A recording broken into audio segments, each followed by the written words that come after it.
I don't know. That's kind of default Twitter slash X music. It said it's jazz. I'm like, all right, I'll give it a shot. And wow, it's terrible. Yeah,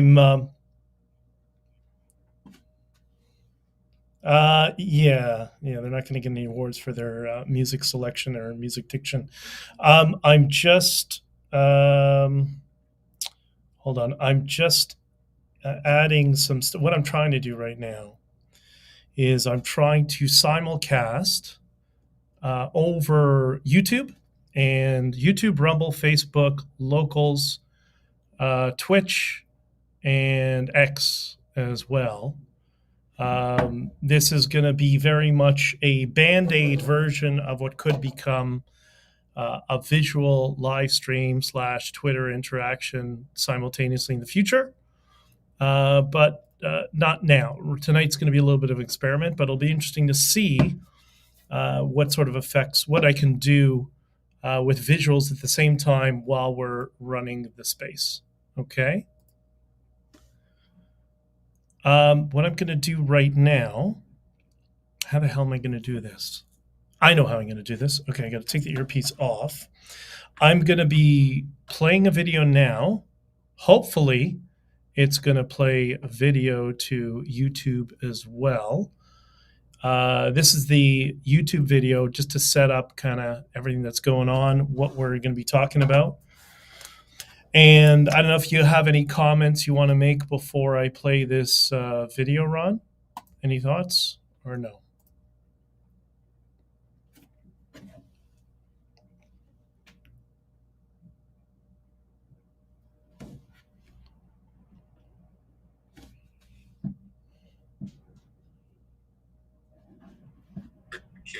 Incidents occur regarding Venezuela over the last week.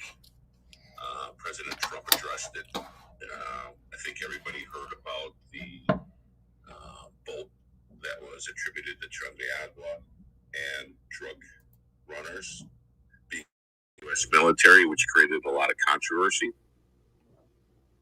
So, in our ever-going narco-terrorism utilizing Mexican and South American drug cartels to forward and further their ambitions, both worldwide, but specifically in the United States and Canada, figured we'd do a deep dive into how this all kind of came about 20 years ago, who the key players were, and how in the world did we go from Venezuela, a country that could be paradise on earth for a variety of different means, to a complete crime syndicate with its main goal to usurp the United States and American citizens. How did we get there? And I think I can probably help everybody out within 30 to 45 minutes to have a really firm understanding of how we got to where we are today, blowing up with the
Does the CMS make sense? I'll speak to that a little bit. We actually have a lot of schools that use us. They don't money laundering.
and shipping of narcotics, as I'm sure we'll get.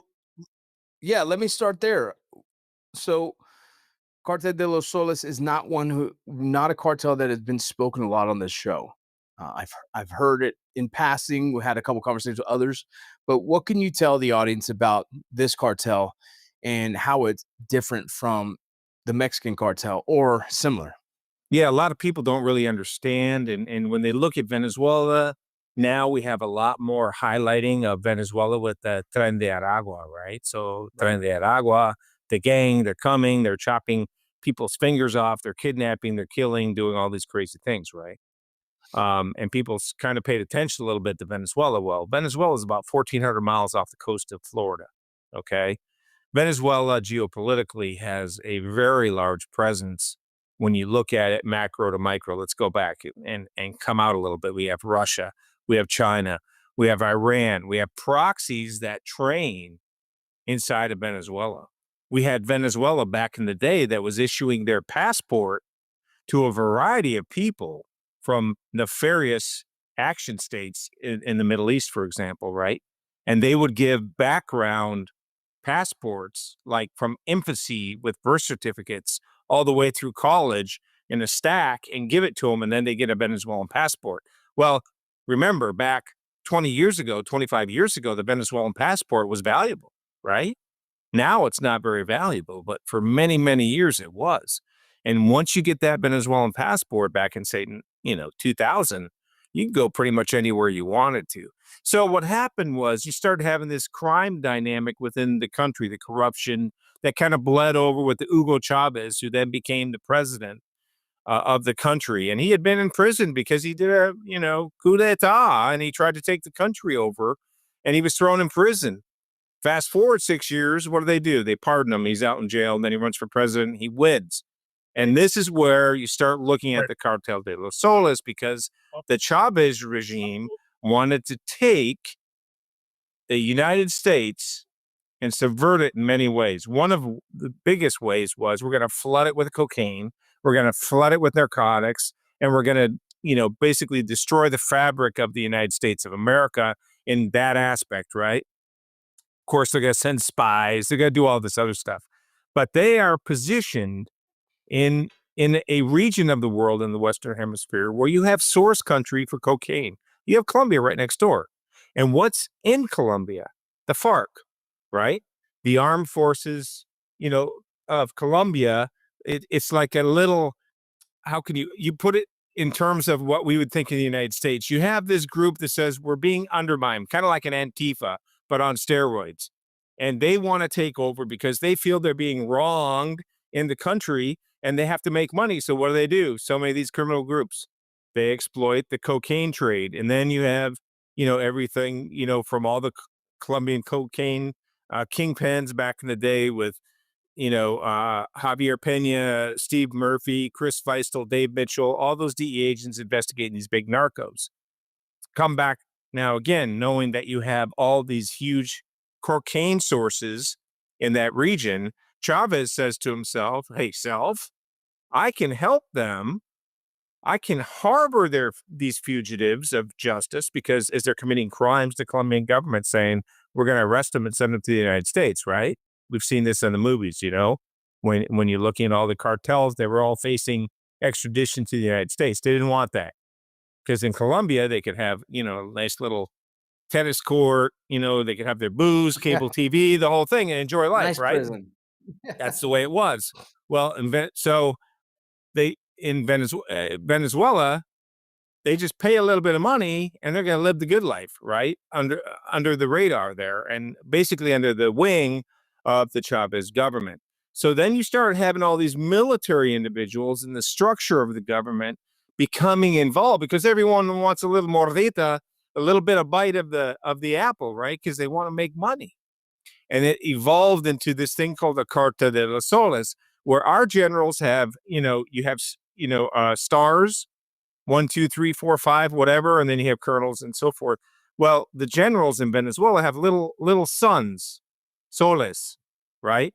And that's where the Cartel de los Soles came into. But it kind of proliferated into government members. You have the president, you have the vice president, you have all the military commanders, and then you have figures that are way below captains, lieutenants, police officers, police chiefs. Everyone got involved in this. And as we fast forward through the 2 decades of Hugo Chavez, it turned into a behemoth. And they're sending tens of thousands of metric tons of cocaine to the United States through Venezuela. Ships, LPVs, aircraft, you name it, it's coming to the United States from Venezuela. If you think it might rain later, then all you need is this bearskin heavy storm rain jacket. That's because this is the only hiking grade packable rain jacket that's versatile enough to cover and protect any regular outfit, but strong enough to handle a heavier rainstorm when you're outdoors.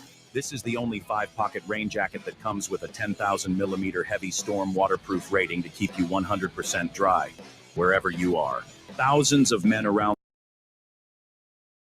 Yeah, that's crazy. I've never heard this side of the story because so much is focused on Mexico and just, in that space. I looked a little bit up on it, and it was just interesting to see, and you explained it really well. How did, when you were out there in your work, how big of an impact was that making in some of your investigation or some of the work you were doing? I know you can't talk heavily about what was going on, but their imprint compared to what you see in the Mexican cartels, is it pretty heavily established within the government, kind of like the corruption side of the Mexican cartel? I'm very curious of how similar they work, or is it very different in how they kind of use their power? So the mechanics of how things operate are the same anywhere you go, right?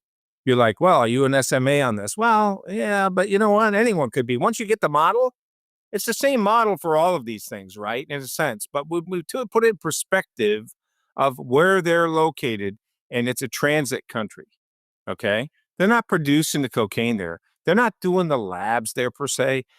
That's in the Colombian end. And because they're neighbors, the FARC will use all the coca production, heroin, obviously the amapola, and they make the heroin and so forth.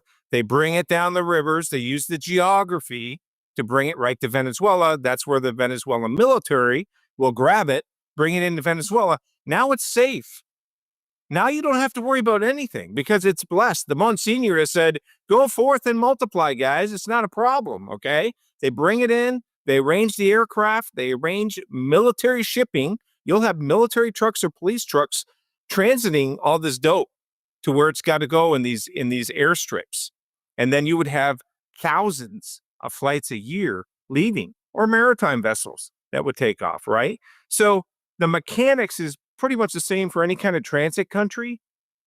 But when you're looking at, you have basically a country from the top down to the street level guys that are capitalizing on it.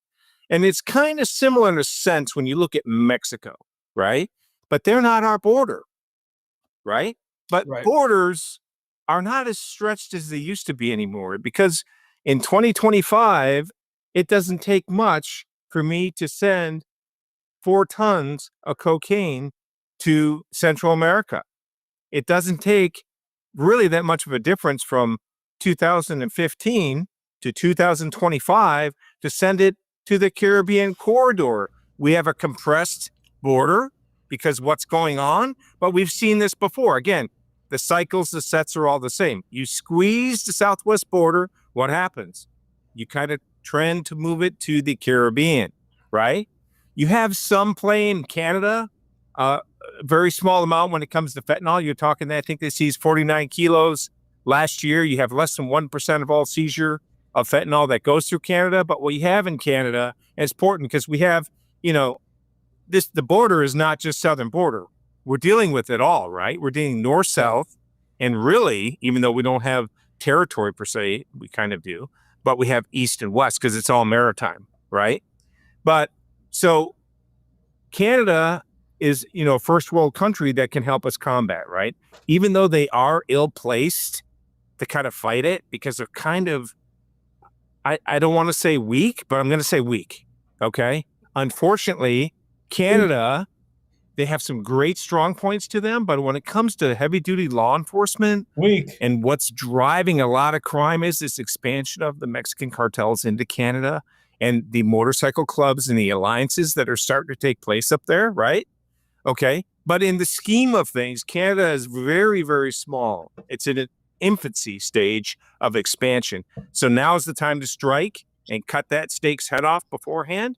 But as we move back to the southern border and we kind of piece this apart, and you look at Venezuela, and going back to the original question, now that we've kind of gone the macro micro on it, their job is to provide a safe haven for all this cocaine that's transiting, but not just cocaine.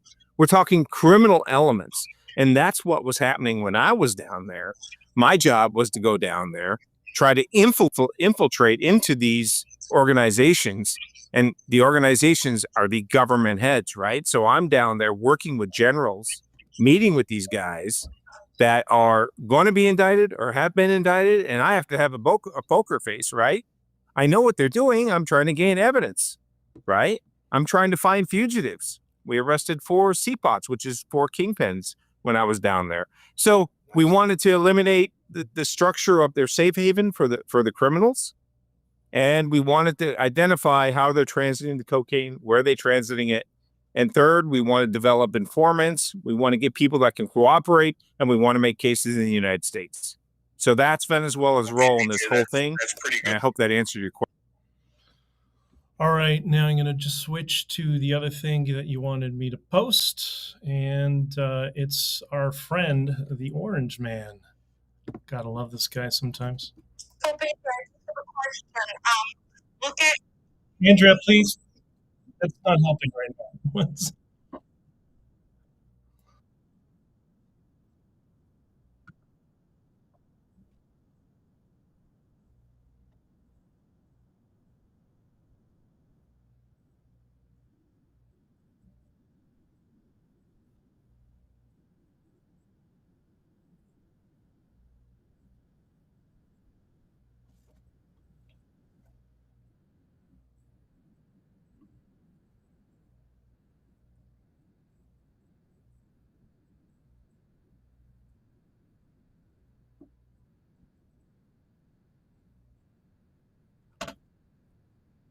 do what we did, but he gave us a little bit of a briefing, and you'll see. And there's more where that came from.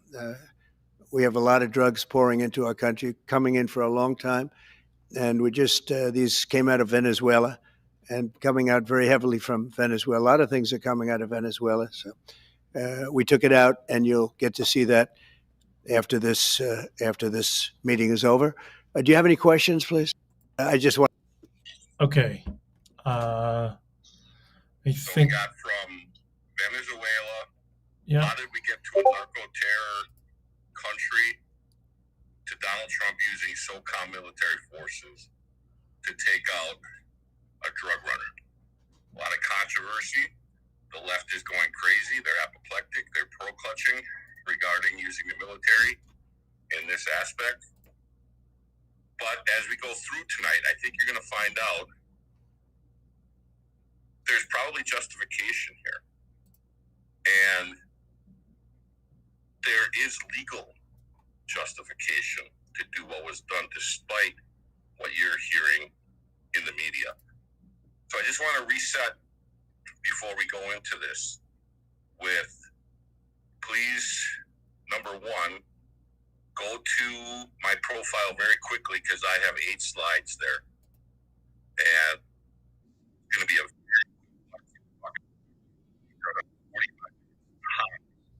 to watch it. But I think this slide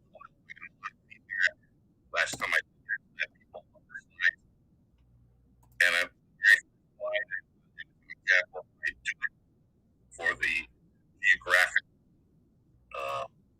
in a I kind of why it's important. And take a look at that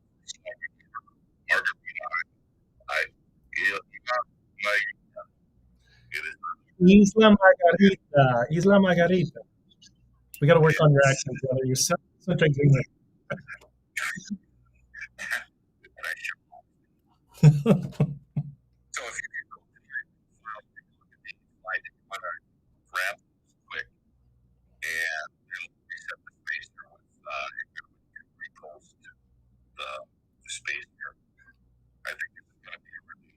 30 minutes for you as you weed through the news media and their absolute incredulousness over taking out drug runners using the military. We'll explain to you why it's important, why that took place, and where we are today from where we were. So, and Andrea, you had something that you wanted to interject first before I started? Yeah, let's just kind of set the stage rules at the moment before you start. Um, BJ, do you want to bring any speakers up? And also, from the way we've ran the spaces before, Ron's going to be giving his presentation, and then questions will be available and hopefully we can answer them. Yeah, let's Ron let Ron do his thing. Somebody else is requesting. requesting. I'll add them, But but everybody just let's wait till Ron is finished finished walking us through everything because it can be quite complicated if you're not familiar with Latin America. And So let's let him do his thing, and then we'll get into some Q&A. And Matt's Matt's good to have you here as well, brother. And then we'll just go through some of the details and ask Ron some questions. And I'm just trying to do my best to get the slides up here on YouTube and whatever. So without all of this crashing. So if it doesn't crash, then you got to give me some credit. Okay, Ron, go ahead, brother. All right. Real quickly, just a 30-second intro for those who don't know me. I was a former police officer for 21 years. I worked almost a half a decade in counter narcotics in law enforcement, local, state, federal task forces. I did deploy to Afghanistan once as a green shooter in the U.S. Army as an intelligence analyst, and 2 more as a DIA or Defense Intelligence Agency contractor. My last one was in Kabul, working directly with the Drug Enforcement Administration, working the counter narcotics / terror, narco-terrorism problem set in Afghanistan and all of Southwest Asia. We were responsible for Pakistan, Afghanistan, and Iran. So that's just a real brief background on who I am and what I've done regarding narco-terrorism or counter narcotics in my career. So if you got the slides up, if you don't, we're talking about Venezuela, which is at the top central part of South America. There's an island kind of centrally located about 100 kilometers maybe off of the coast named Margarita Island. I want everybody to remember Margarita Island. From that island, it's about 1,500 miles to the Florida coast via boat. And I put up there a 2020 slide from the Federal Bureau of Investigation at the end of President Trump's first term. There was a lot of discussion on Venezuela, its narco-terrorism connections, its government connections with narco-terrorists, and how the government itself was nothing more than a crime syndicate, much like Afghanistan has turned into under the Taliban. Their primary goal is to make billions and billions of dollars through illicit means. And it's not just cocaine or heroin. We're talking about human trafficking, illegal gold mining, etc. But their goal is to make billions of dollars and at the same time undercut the United States and Canadian governments, the Western democracy / capitalist governments, to the best of their ability. Maduro has actually spoken publicly about this. Unfortunately, when Trump left office, the Biden administration moved to lift a lot of the sanctions under the promise that Nicolas Maduro, of all people, would hold free and fair elections. That was what we were dealing with for 4 years under the Biden administration. If we're kind to them and nice to them, maybe they'll be nice back to us. That's how they handled Maduro and Venezuela. And if you look back at that slide at 2020, that's put together by the FBI. It's a link diagram showing all of the government officials involved in the nefarious activity. Maduro had a $15 million reward on him. The latest reward has gone up to $50 million on Nicolas Maduro, the largest reward ever offered by the United States government for a nefarious actor that we want in custody. That's how bad we want Nicolas Maduro. The next slide is a very quick ocean diagram put together by the Atlantic Council, which utilizes open source information to provide an excellent outlay of the nefarious actors in Venezuela. And I have 3 circled there. We're going to go through all 3 very quickly. But these names are extremely important. It's Tariq al-Assami, who we'll go through next. Ghazi Nassereddin. That's a pseudonym. He is a massive key player. Those 2 together are the ones that built Hezbollah inside of Venezuela. And then Ayman Saad Juma.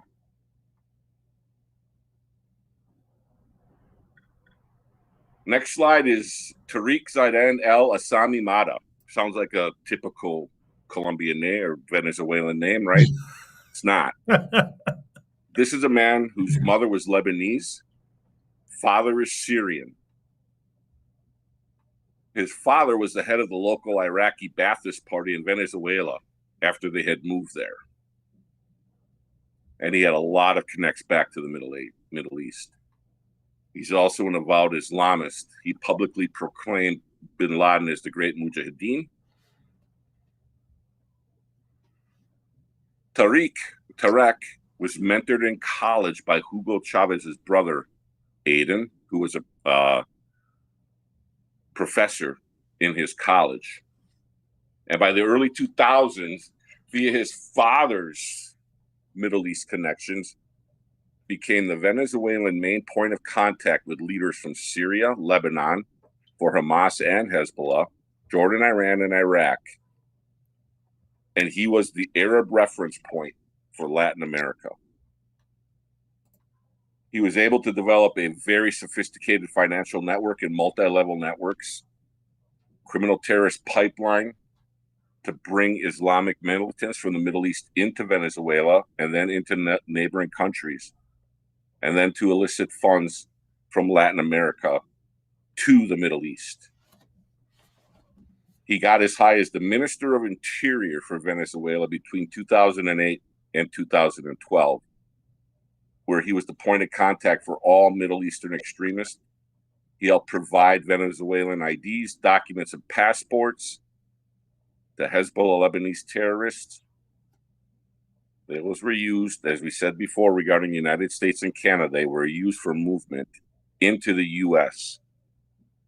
Leaked documents show confirmed actual names of 175 Hezbollah militants that moved into the United States using these documents. Now, there are probably 10 times that amount.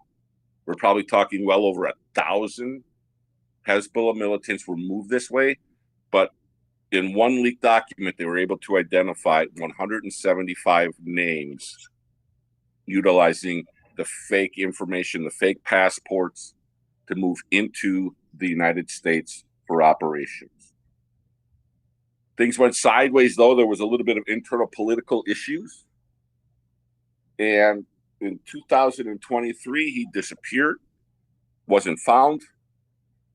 And then about a year later, April 9th, 2024, Venezuelan prosecutors announced they had arrested him for quote-unquote public corruption. Sounds like there was some internal political, let's just say machinations going on between Maduro's side and some others, and they were doing some house cleaning. And Tariq ended up being part of that house cleaning. I think he's still incarcerated to this day. Then the next slide is Ghazi Nasir al-Din. He and his 3 brothers are the ones who literally built from the ground up Hezbollah inside Venezuela. Another Lebanese born in Beirut, came in 2000, quickly established a relationship with 𝐷𝐿, and by 2005, he was already the charge d'affaires for the Venezuelan embassy in Damascus. At that point, he was able to issue over that 3-year period over 20,000 passports from Syria into Venezuela. At the same period of time, he began purchasing multiple properties on Venezuela's Margarita Island. Then he became the director of political aspects at the Venezuelan embassy, and then worked directly with a major cocaine kingpin, Walid Markel, who was later arrested in Colombia. 10 tons of cocaine a month into the United States, and one of their top Venezuelan political appointees was working directly with him. He also brokered a 2009 meeting between Hezbollah operatives and 𝐷𝐿, which resulted in a 2014 cocaine for weapons deal between Hezbollah and the FARC. Hezbollah brought a large cargo plane full of small arms to Caracas. So that's how they got armed. Through arms for a cocaine trade. Plane flies in to Caracas full of small and medium arms and ammunition. And it's game on inside Venezuela with Hezbollah.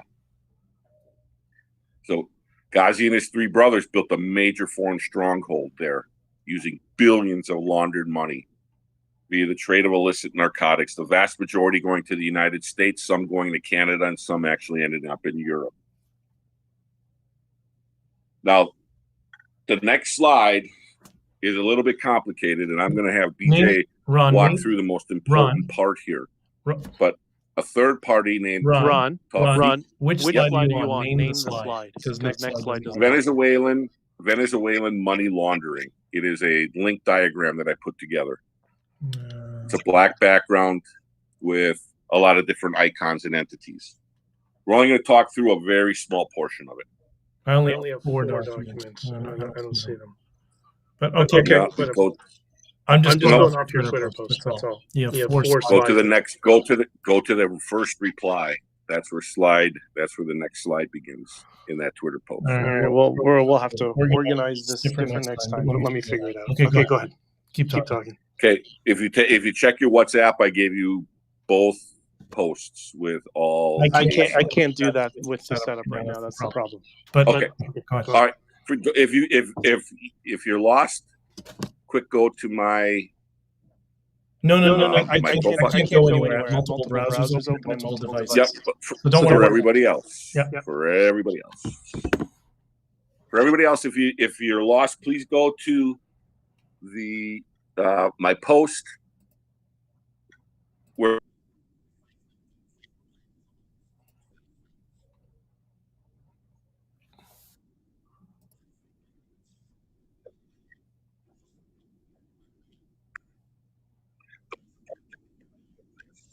You can see all of the connections here, where we go from cocaine and gold money into blockchain crypto.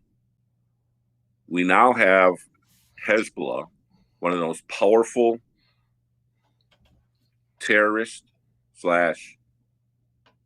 narco-terrorist groups in the world that are making deals utilizing blockchain crypto, using Tether and the Tron network wallet. This money actually goes either directly to Hezbollah or through the Iranian IRGC, the Iranian Republican Guard Corps, their Quds force. So now we have Iran, because Iran's IRGC is a state-run organization. a military organization falling directly under the Ayatollah in Iran, and they are receiving drug funds, not only through the Afghanistan heroin trade, but also through the Venezuelan and Colombian drug trade with Mexican cartels and the Cartel de las Solas and Tren de Agua. If you take a look underneath the primary figure, Tawfiq Mohammed Saeed Allah, you will see Cartel de los Solos, and I put up there, that is their rank. They have official rank. 4-star general, 3-star general, 2-star general, 1-star generals, lieutenants, captains, colonels. It was spoke of in the video for those of you who were got here a little bit late and didn't hear. But Cartel de los Solos, Cartel of the Suns, is a Venezuelan government entity. It's one of the few out there that is actually not just buying government officials, not just buying and bribing judges. They are literally part of the government of Venezuela. That's how tied into cocaine and heroin dealing the Venezuelan government is. So, BJ, did you want to talk through the Tether blockchain, crypto, and the Tron network, and how that operates and how that is very, very difficult to break through for law enforcement on the financial end? Yeah, just very quickly, because I don't want to, distract from the broader mission of what we're trying to cover here. But basically, Tether is it's a stable coin, so it's pegged to the U.S. dollar. So it makes it very easy for in and out. It's an off ramp and an on and off ramp for money to move into the crypto world. Whether it be Bitcoin or crypto, which are very different things, altcoins versus Bitcoin. And what's interesting about Tether is Tether is buying U.S. treasuries with the blessing from the Federal Reserve and the U.S. government, because they can never find enough entities willing to buy treasuries so they can print more money. And here comes along Tether, who've created this pegged stable coin, which allows the Fed to say, okay, great. We have another customer for treasuries beyond the commercial banking sector. And as a result, Tether has become, per employee, the most profitable company on the planet. They have something like 20 employees, and they make something like $80 billion a year, or some ridiculous amount of money, because there is such a need for U.S. treasuries, whether it's they go to U.S. dollar, euro dollar market, or various other entities. So that's Tether. Tether is just a pegged stable coin. Then, and by the way, that doesn't infer that anybody involved in Tether knows this is the use case, because Tether being a blockchain means they don't necessarily have any user data, so they don't know who actually uses it. Just like the Federal Reserve doesn't know who uses every one of their dollars that they printed, right? And then you have the Tron network, which is surprising. But Tron is a what's called another blockchain. They have their own token called Tron, and it's an exchange where you can go and exchange. There's something like 10,000 now altcoins in the space. I remember when there was 2. There's something like 10,000 altcoins, and they all get listed on the various exchanges. And that is owned by Justin's son, who magically just became a billionaire out of nowhere. I don't know how much of a blessing he has from the Chinese government or not. My guess is there is a very tight relationship and a lot of money laundering involved, but I could be wrong. Justin is a Chinese national. And I remember when Tron was released a few years ago. So that's just one of the exchanges that also has its own token. One of the ones, a competitor you would have heard of before that was in the news was Binance, which was CZ. And he was very anti the communist government of China. His father was a Chinese dissident who escaped to Canada. And And it's interesting that his blockchain and his exchange was deemed illegal in Canada, and he was brought up on charges by the SEC, although Tron wasn't for whatever reason. So that's just a short version. We can go into this. This could be hours-long conversation, but let's not take away from the more important message of what you're getting across. Sure. The reason that I wanted to bring that up is because when we think of Hezbollah, often we think of, the yellow flag and the crossed AKs and guys in keffiyehs, etc. But the higher levels of Hezbollah and the cartels in South America and Mexico are sophisticated enough to move from the Hawala system, which we spoke of before, that's the Middle Eastern money exchange, to cryptocurrency to hide their transactions. How do they get the cash from the United States back to Venezuela? There was two individuals, the primary one by the name of Margarito Flores, who was working for El Chapo and the Sinaloa cartel in Chicago, Illinois. And for 10 years, he remained the primary cocaine distributor for the Sinaloa cartel in Chicago. In Chicago alone, they sent back $3 billion with a B dollars back to Mexico. How did they do it? They loaded up semi-trailers and drove it via truck across the border. He said it must have been hundreds and hundreds of trucks filled with cash sent across the border. Not a single one of those trucks was ever stopped, was ever searched. Not a single dime was ever seized. And that dirty money then gets laundered through multiple banks, including banks in Venezuela and worldwide when you're talking about crypto. And suddenly Hezbollah has got a cut of hundreds of millions of dollars to use as they see fit. That's why I believe that slide is extremely important, because it takes millions and millions of dollars to do what they did.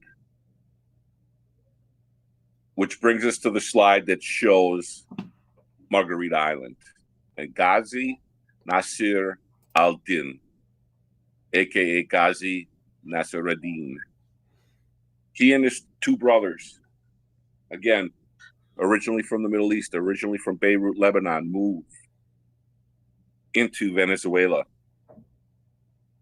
Ghazi ends up, as we said earlier, becoming a crucial part of the first government, and then the government under Nicolas Maduro. His two brothers, Abdallah Nasser al-Din, president of the Federation of Arab Entities of Latin America. During that tenure, Iranian influence, surprise, surprise, drastically expanded in South America. Which year was that, Ron? And he became the prominent go-between between Iran's IRGC Quds Force, which oversees quote-unquote foreign operations. That's what the Quds Force is the part of the IRGC that oversees the foreign operations, which includes Hezbollah, Hamas, and the Houthis. What year was that, Ron? And his brother. What's that? What year was that? That would have been in probably the mid 2000s, 2007, 8. Okay. Thanks. Sorry about that. Go on. Then in 2013, Ghazi and his brother O'Day traveled to Cancun, Mexico to meet with the Los Zetas drug cartel. And they're able to negotiate passage into the United States for Hezbollah agents in exchange for facilitating cocaine shipments into the Middle East. Again, narco-terror. That is the perfect definition of narco-terror right there. Margarita Island, probably paradise on earth. Venezuela, with their oil reserves, their gold reserves, their ability to produce food and agriculture in a perfect climate for agriculture, the tourists that they could bring in. People would love to generally live in an area like Venezuela.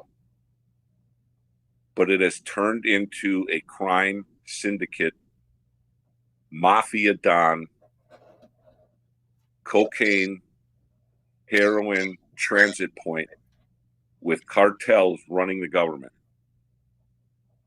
with Russian, Iranian, and Chinese assets, all running through Venezuela at some point in time. There have been multiple reports of Iranian bombers that land at different airports within Venezuela on strategic runs. And it is in our general neighborhood. It's only 1,400 miles away from Florida. And the entire government is nothing more than a mafia, utilizing its proceeds and its ability to ship cocaine and heroin into the United States to usurp our citizens, our government, and our culture. And I notice he's not in tonight, but 𝐔𝐘𝐒 had mentioned publicly he believes that there could be as many as 10,000 Hezbollah operatives within the United States as we speak right now. 10,000 Hezbollah operatives smuggled, utilizing narcotics routes, cartels, to get Hezbollah terrorists inside the United States. And then the final slide, and I don't really like reading, but I'm going to in this instance because I think it's important. I utilize the Tom Clancy novel and the movie Clear and Present Danger. If you haven't seen that movie or if you haven't read the book, most of you probably have. This is real life playing out, stranger than fiction, stranger than even what Tom Clancy could have thought of. And at the beginning of President Trump's second term, on March 15th, 2025, he put out a proclamation that stated as follows: Tren de Aragua, TDA, is a designated foreign terrorist organization with thousands of members, many of whom have unlawfully infiltrated the United States and are conducting irregular warfare and undertaking hostile actions against the United States. TDA operates in conjunction with the Cartel de las Solas, the Nicolas Maduro regime-sponsored narco-terrorism enterprise based in Venezuela, and commits brutal crimes, including murders, kidnapping, extortions, and human, drug, and weapons trafficking. TDA is engaged and continues to engage in mass illegal migration into the United States to further its objective of harming United States citizens, undermining public safety, and supporting the Maduro regime's goal of destabilizing democratic nations in the Americas, including the United States. TDA is closely aligned with and indeed has infiltrated the Maduro regime, including its military and law enforcement apparatus. TDA grew significantly while the Tarek El-Assimi served as governor of Aragua between 2012 and 2017. Tarek El-Assimi was appointed as vice president of Venezuela. Soon thereafter, the U.S. Department of Treasury designated him as a special designated narcotics trafficker under the Foreign Narcotics Kingpin Designation Act. The vice president of Venezuela deemed a specially designated narcotics trafficker. Like Aleksandr Maduro, who claims to act as Venezuela's president and asserts control over the security forces and other authorities of Venezuela, also maintains close ties to regime-sponsored narco-terrorists. Maduro leads the regime-sponsored enterprise Cartel de los Soles. Again, a drug cartel led by the president of a nation, which coordinates and relies on TDA and other organizations to carry out its objective of using illegal narcotics as a weapon to flood the United States, and I will add, and Canada. In 2020, Maduro and other regime members were charged with narco-terrorism and other crimes in connection with this plot against America.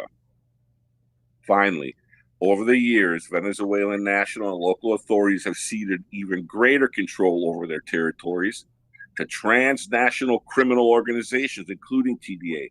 The result is a hybrid criminal state that is perpetrating an invasion of and predatory incursion into the United States, and which poses a substantial danger to the United States.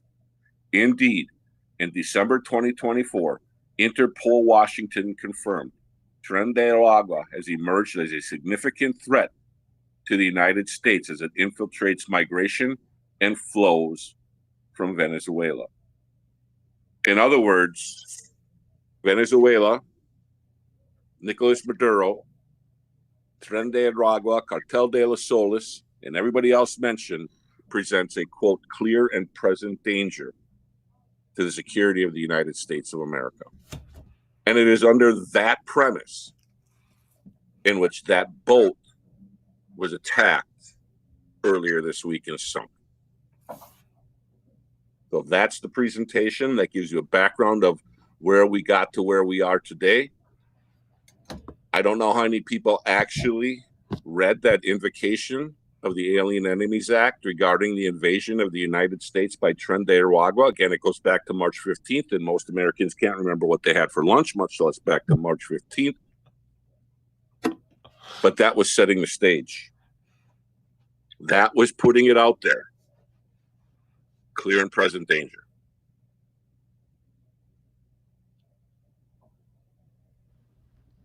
All right. All right. Well, that's what a real intelligence brief is like.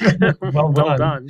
And yeah, it's what from your perspective, Ron, to the average person who doesn't understand, doesn't really engage in political issues, doesn't understand geopolitics, doesn't know where Venezuela is. What do you think? I asked this to District yesterday.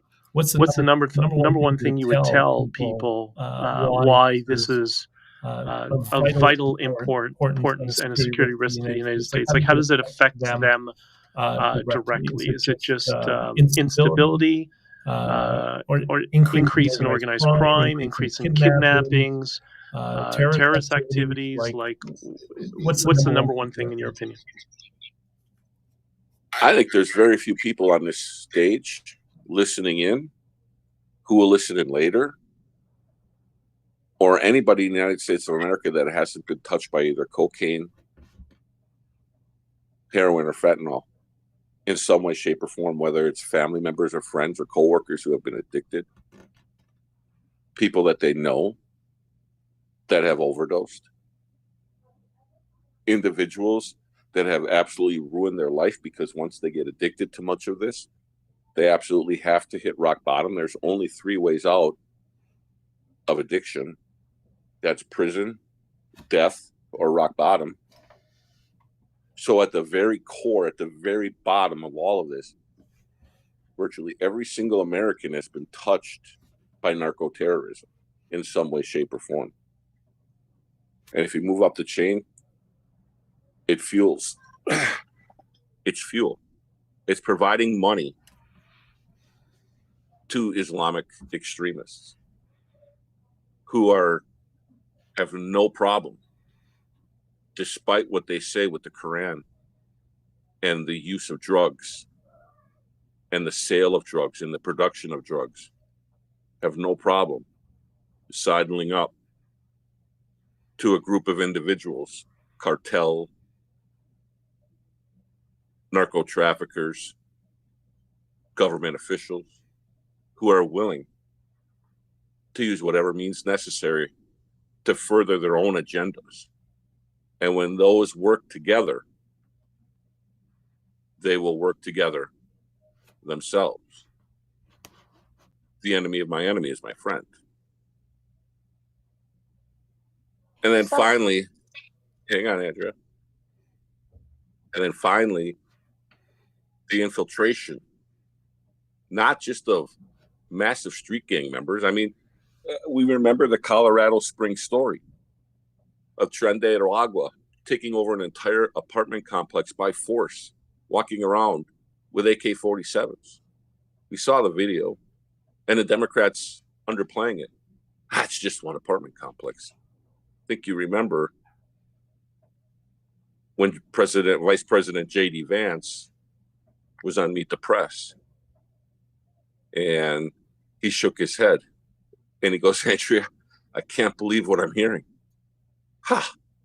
It's just one apartment complex. Are you even listening to yourself? All of these things from the street level all the way up to high level Islamic and high level street gang is all tied together. And if you don't take action, if you allow this to fester and continue, particularly as we had a southern open border, you get what we have right now. And the cleanup on aisle 6 is going to take probably 5 times as long as it did to facilitate itself into the United States of America. The easy part was getting them in. The hard part's getting them out. Yeah, and also, I think it's difficult for people to understand how bad this can get. I mean, listen, your experience in drug enforcement, you know firsthand. But in Latin America, kidnappings are a normal way of life. They just accept it as normal. And we're starting to see this trend in cities across America where people on these e-bikes zipping through traffic.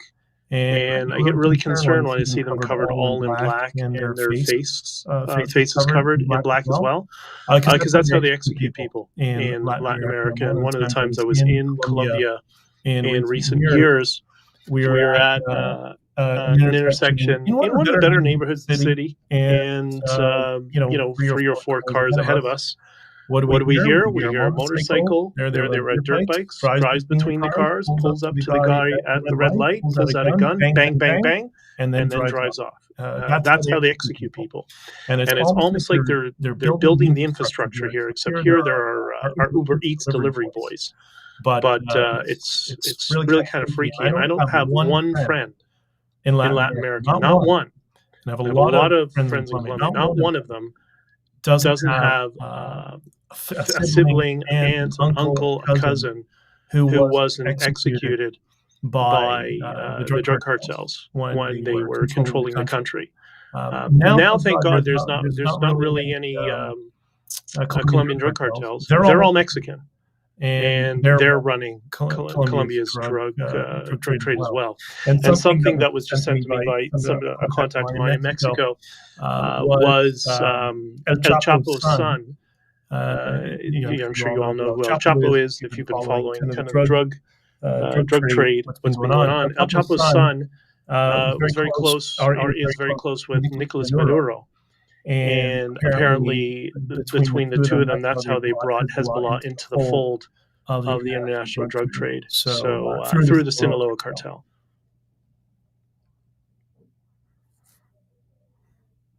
All right. So, Andrea, go ahead. Thank you, Ron. 2 comments and then a question. Yeah, some of us, well, actually, I have more than one question, but it's touched us all. I mean, including me. I mean, I don't want you guys to give me sympathy, but my 24-year-old niece died of an overdose with her 6-week-old baby in her lap. So it's devastating, and that was over 4 years ago. You know, it's something that the family will never recover from. I mean, they'll move on and, you know, change their life to adjust, but it's really sad what they've done to our country. And the second thing I have to ask you, Ron, is there was a huge Attorney General, FBI, I mean, multi-agency bust. Now, this is from a state that I lived in for a while, Alabama, and it also affected Georgia.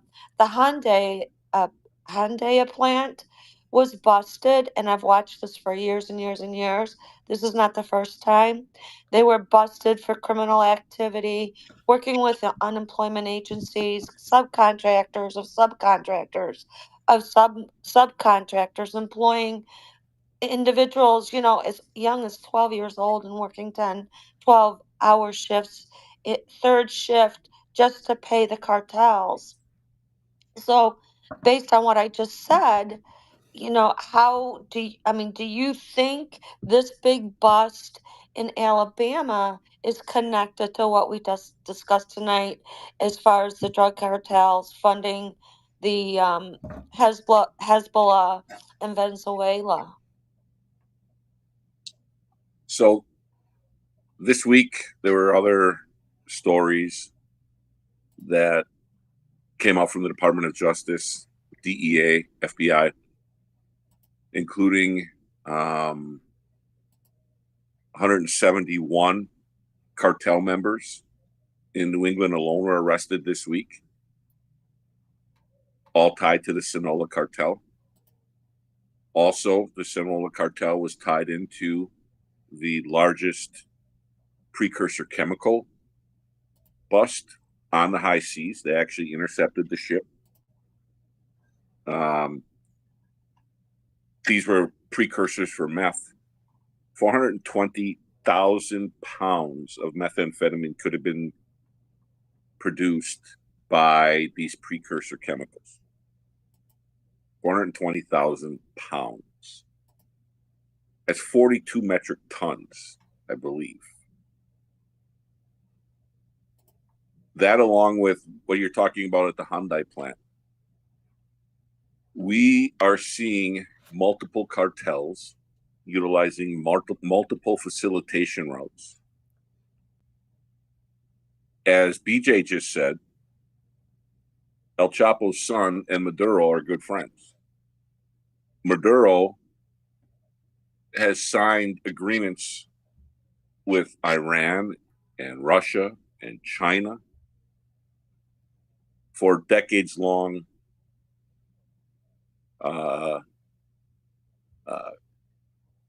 safety, security, and economic agreements between their countries. So anything you see at the street level in today's day and age is now state-sponsored. It's all state-sponsored to some degree. Even the president of Mexico is probably tied in to the Mexican cartels.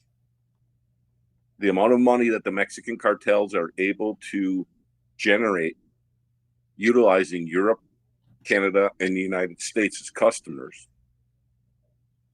is unfathomable to most of us. And it helps fund the government. Afghanistan, I think, is 33% funded, roughly, or had been, in their GDP, their GDP through heroin. Venezuela, I think, is around 15% through their cocaine sales. Mexico, I have no idea what their GDP is regarding illicit narcotics. I can weigh in on that for a second. What is it? According to somebody I know who's highly credible and well connected in the Mexican government, the official numbers that nobody wants to talk about, so therefore the unofficial numbers, is their GDP. It's 23% of their GDP, apparently.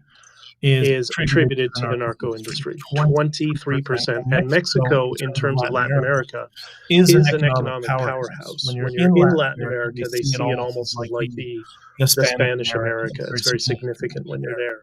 But yeah, 23%. So when you think about that, the amount of money, again, is unfathomable.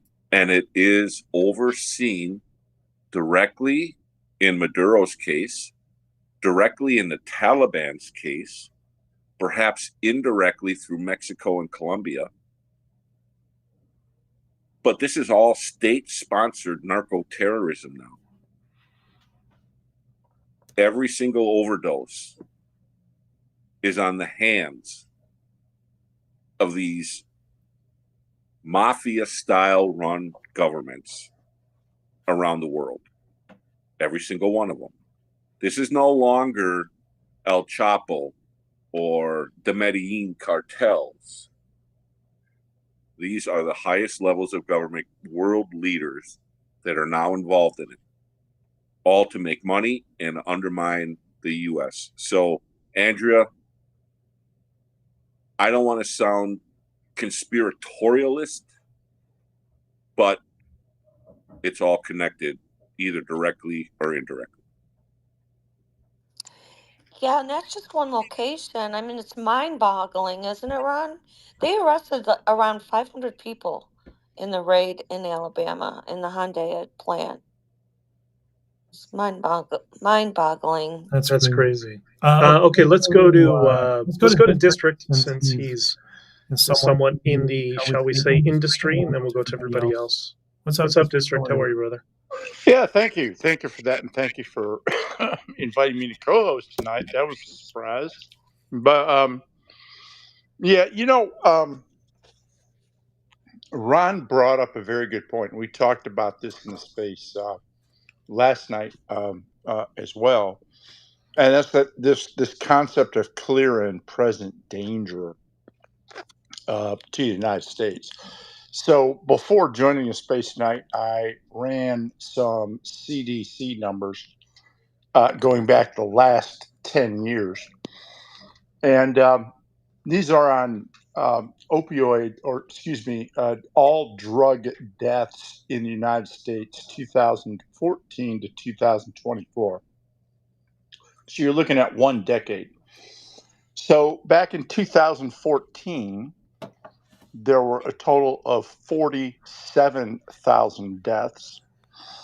By 2023, that increased to more than 105,000 deaths.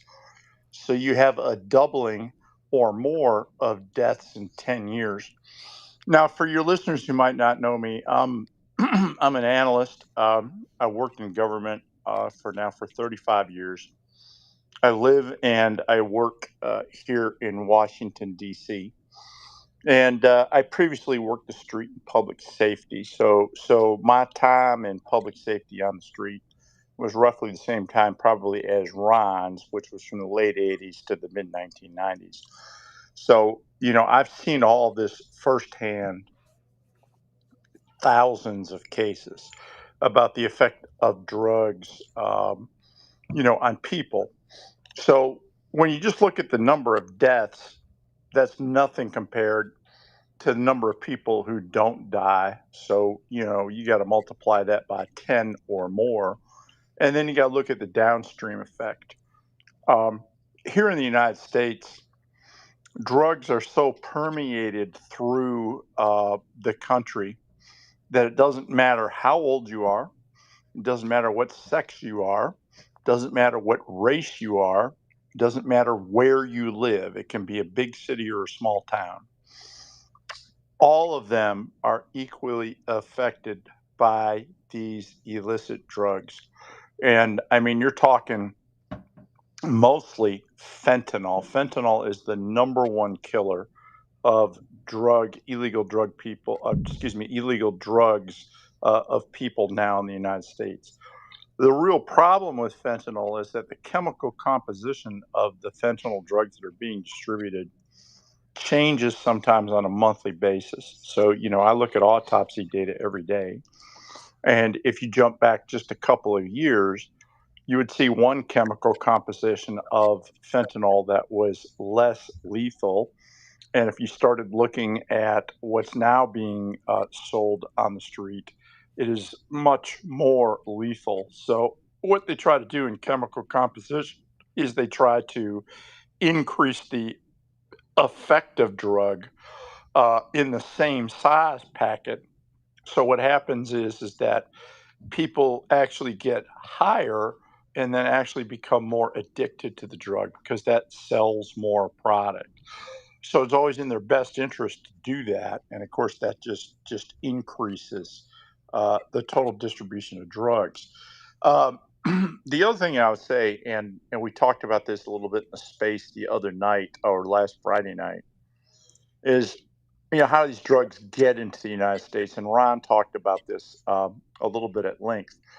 But even though we've closed down the southern border, and even though now we're starting to take actions to really secure a lot of other stuff, the fact is these drugs continue to pour across the border.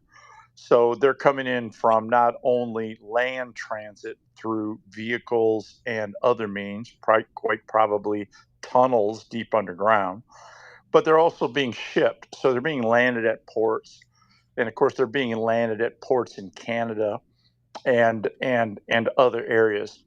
And Ron talked about that big shipment of cash south to north, which involved many semi trucks in the billions of dollars. Okay, look, short story. None of that happens unless there's an entire back end of people paid to look the other way. And that's the big weakness right now. If we have anywhere from dock workers to truck drivers to border security officials to police officers to everybody else, and I'm not saying all of these individuals, but I'm saying key individuals in different areas, if they're on the take from these narco terrorist organizations, and they probably get paid good money, you can still make certain that these drugs are getting into the United States. And once they're in the United States, they get distributed fairly easy because the United States is an open country. We don't stop vehicles for checking inspections and pull you out of your car or your truck and say, "Are you transporting drugs?" That's not the way it works. But on the other side of the border, that's a different story. The one part that we got to do enforcement, we got to look a lot deeper in how these drugs are getting through ports and border ports to get into the United States. And then we got to look at the people that are allowing that. And that will unfortunately be something that will be difficult because you're going to see a lot of people involved in that you would not, in my opinion, expect. And so the last thing I'll say is that, and Ron touched upon this, if you define these organizations as narco terrorists, keyword, they're terrorists, and you've clearly demonstrated a clear and present danger to the citizens of the United States, why not use the military? And he is exactly right. Okay. The problem with arresting all these knuckleheads and the problem with trying to prosecute all these knuckleheads and doing all that is, first you got to build a case against them. First you got to find them and get them. Then you got to bring them back to the United States, and then you got to go through a multi-freaking-year process to prosecute them, and if you're lucky, put them in jail. That only takes time, and it also takes a lot of money. Why deal with it? If on the front end, you define these people as foreign adversaries, which the Trump administration has done very effectively, and if you have the clear and present danger piece there, which you do, okay, and you can show that conclusively, why not use the military to cut off the source, to begin with. And I think that is in my opinion, I think that's the strategy of the Trump administration. And keep in mind, it's only been in place for 6 months, and they're already making these huge moves to change stuff. That didn't happen in the last 4 years of the Biden administration. And quite frankly, it didn't happen in 4 years of the first Trump administration. So, the people that Trump has right now in the government, obviously they've been planning this out for the last 4 years, because you're just not Trump one day walk into the Oval Office and say, "Oh, let's do this." That's not the way it works, right? So there's a lot of planning, there's a lot of other stuff that has already been put into this.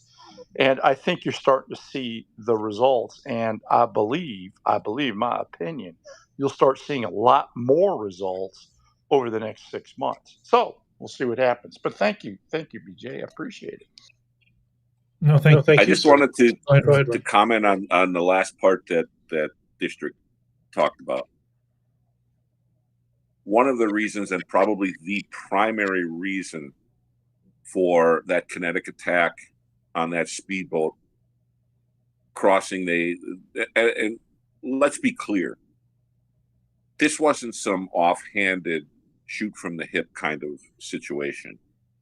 This was a lot of intelligence that had been gathered, and it was what we call actionable intelligence, meaning that it was happening as we speak.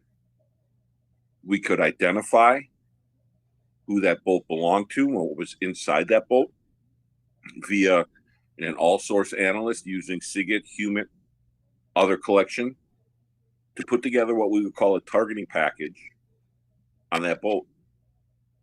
And it was presented to the President of the United States. And the President of the United States gave the go. And I would say that we don't know how many kilograms of cocaine were on that boat. It was probably in the ocean of cocaine and heroin and meth and fentanyl, a grain of sand on the beach. But why that was done and why it was made so public, it was deterrence. Everybody involved in the narco-terror organizations at sometimes the lowest levels now have to think twice when they start shipping this stuff to the United States of America. And it's Donald Trump, again, as District said, who had the fortitude to do it, make it public, and withstand the criticism that he knew was coming. And I don't want to get down the rabbit hole here, but it's another one of those 80-20 situations in which, from a political standpoint, make the Democrats defend the narco-terrorists.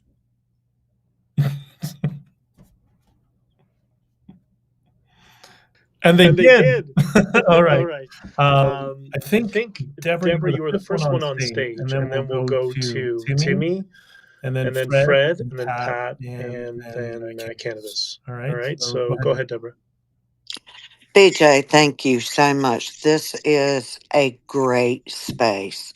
I lost my son to fentanyl poisoning, and I have started a foundation, and I wanted to see if you or Ron or District would contact me in the DMs if we could get together offline for some stuff that I'm working on. I would love to be able to hook up with y'all and talk about some things. But to District's point, what he was saying, we have 1.5 million people currently in America with addiction problems. The problem is these numbers. I think the year my son was killed, there were like 124,000 overdoses. This is the epidemic and the pandemic of the United States right this minute. And we hear so little talk about it. This room is so small. And there are more. You think of those numbers that District spoke of, and just imagine every one of those people have a mother, father, brother, sister, aunt, uncle. So I have an army behind me, and I intend to use it. And if it were up to me, I'd put a bomb in all of them. I'd blow them all out the water. I think what Trump did was great. I think we should, as far as I'm concerned, you can flatten every country that's doing this, and I don't care. I am done. I lost my son. You're talking to a woman who has nothing else to lose. I ain't scared. But what I was going to say, the problem is like District was saying, now they have carfentanyl. Even the Narcan cannot bring people back from some of this fentanyl that is on the streets with the chemicals that they are using. And also, what the drug dealers do is they intentionally OD every 6 to 10th client because that ups their sales. That brings more people in, especially people with addiction to fentanyl, because they want that bigger high because they've been on it so long. And so people don't realize some of this is intentional. When I tell people this, they're like, that's not true. That's not true. It is absolutely true. I have talked to drug dealers who admit this. And so yeah, this is like a huge issue. I think it is great what Trump's doing. The only issue, I voted for this. The only issue I had is I wasn't the one he had there to push the damn button, because I'd have pushed it with love from Deborah. And so, and I'd have written it on the bomb. And if he does any more and anybody's listening, please have him contact me, because I'd love to push that button. And anybody who thinks I'm a terrible person can kiss my butt. I don't care. They have no idea what having to bury your child is like. So, yeah, God forgive me if I'm wrong. I'm wrong, but um we have to start facing this, and we have to start talking about addiction, and we have to start having compassion. Also, they say it is proven a fact, whether you're codependent or not, it really does not matter. It's not going to change the outcome. So sometimes, as a parent or family member, we have to step in and help them get clean. And we have to come up with legislation, which is what I'm working on, to make this happen, where family, before they go to jail, before they are dead, that we can do something about this addiction and help them before they're dead. We have to talk about this every day. It should be on the television. We have to stop putting such a stigma on addiction. And remember, it's somebody's family. They have to be loved. We have to care enough about them to do something and be better. Thanks for letting me speak. Love the conversation. And please get up with me if you would, District. I'd love to get up with you to get some of your analysis. And Ron, I'd love to get with you and talk also. My DMs are always open, Deborah. And I would just say what we learned from the drug war of the 1980s and 1990s was that there is no magic bullet. There is no one step. It has to be an integrated process from source countries, from the social programs within the United States, to a simple Nancy Reagan just say no to drugs public announcement. All of these things work in conjunction in order to lower that. And the less use of these illicit drugs in the United States means less money for the cartels and for the terrorists. Deborah, a couple of years ago, somebody drove from quite far to Toronto to get me to sign a book for her. And so we met at one of my colleagues is a lawyer, so we met at his office. And she was really excited to meet, and we talked and whatever. And then she told me really the same story, that during COVID, not only were we being locked in our houses like prisoners, but her son overdosed on fentanyl as well. And then I watched her break down in tears, and it is gut-wrenching to watch, to be entirely honest. So I actually connected her with, I don't know if you know Scott Adams. He lost his stepson to fentanyl as well. So I sent Scott a DM and said, I'd like to introduce you to somebody, maybe you guys can talk and kind of, just share some of your sorrow and help each other. And he was gracious enough, gone on and spoke to her for a little bit. And maybe we do a little bit of that. Send me a DM, and I know there's a lot of appetite, because I was going back and forth with for a little bit in terms of what strategies there can be to get this issue on the forefront of people's minds. Because one of the problems we have is people know what's happening. It's not that they don't care. It's just not repeated in the news media over and over and over again to make people care, like they're caring about a little country in the Middle East they know nothing about, right? And so maybe there's some messaging strategies we can do and get some people working together. BJ, So send me a DM. Thank you. I will. And what Ron was saying is 100%. It's not one thing. And BJ, you're absolutely correct. That is one thing. There are several things that we hope to do as a foundation, and that is to help parents receive bereft counseling, because some people, their insurances do not cover it and they don't even think they need it. Another thing we're going to be working on is trying to get protocol put into all 50 states and every police and sheriff's department, that when they go to an overdose, that they have like a bereft counselor or one of our volunteers with them that can bring information, that they can provide our information so they can connect us to help get them help, because at that moment you're in shock.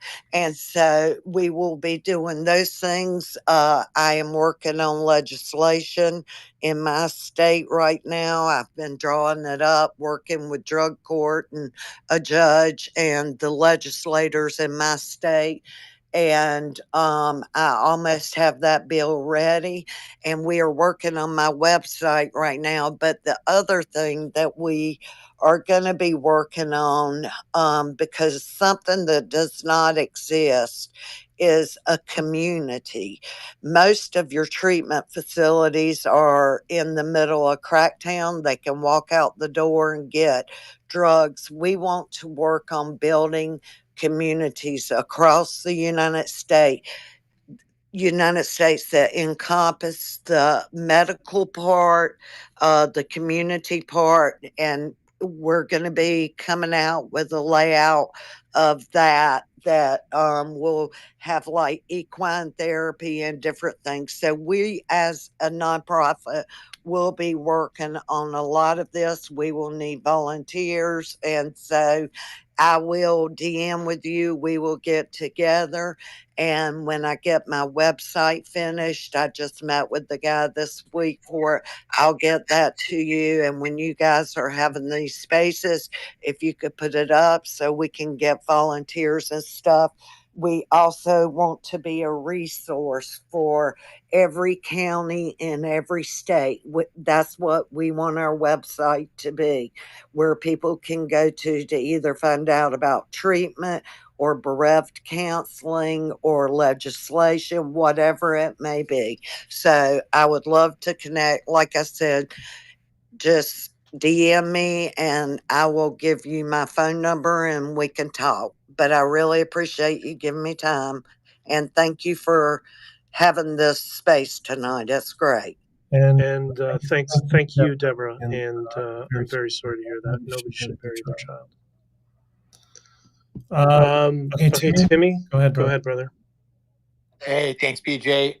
Thanks, Ron. Thanks, Andrea. Thank you, guys. This is amazing. Deborah, thank you. Stories like yours keep somebody else sober. I'm sorry for the loss, but your child has saved a lot more lives. I got sober 20 years ago from 𝐓𝐇𝐿. I dodged a heroin bullet by probably 6 months because all my friends went on it later on. And I recently learned that 2 million vapes were seized at the Chicago ports containing a drug called kratom, which is a synthetic opiate sold in every single vape shop. So kids think they're inhaling nicotine and they're finding out that they're inhaling from China these vapes with kratom, which is running them up the ramp pole. And weed has gone from 4% back in the days that I thought it should be legalized to now it's 40% and 60%, where it is chemically engineered, as Ron just mentioned. And like connecting the dots, it's so in our face where guys I know are taking whatever the drug thing is to test if their cocaine has fentanyl. Rather than quit, they just keep doing it. I'm vaping still knowing it too myself. I'm guilty of it. And like I think the clear and present danger was really interesting, and I sat in on a Great Stealth podcast space yesterday where she was talking a little bit about Ireland too, and I just thought it was interesting you bring in Tom Clancy. And I learned about the Palestinian involvement with the IRA, and they had the orphanages and the child trafficking, and just it's Patriot Games and Clear and Present Danger at the same time. Right? How was it? It was good. Both sorry, movies I were was good. open. I'm It's sorry. all right. But I was wondering if maybe correct me on any comments that I made that were a little bit out of turn on that, but also like, what can we do about it without putting our heads out there maybe necessarily? Because they're all over Chicago. I posted a bunch of videos. That shit, I live in the nicest neighborhood in the city, and that's all over here. And I'm getting sandwiched now with Somalian Islamic terrorists literally 4 blocks west of me. And I'm finding these Pope people fractions. I'm seeing Latin guys sleeping behind flower bushes with fanny packs hidden kind of 5 feet away from them. I can only guess what's in them. Like, what can we do to identify this actual cells near us and avoid it or report it? We should actually talk privately, because the only place that 𝐓𝐇𝐈𝐒, the president of Colombia, has been, who's hard left, communist, you name it. It's the whole deal.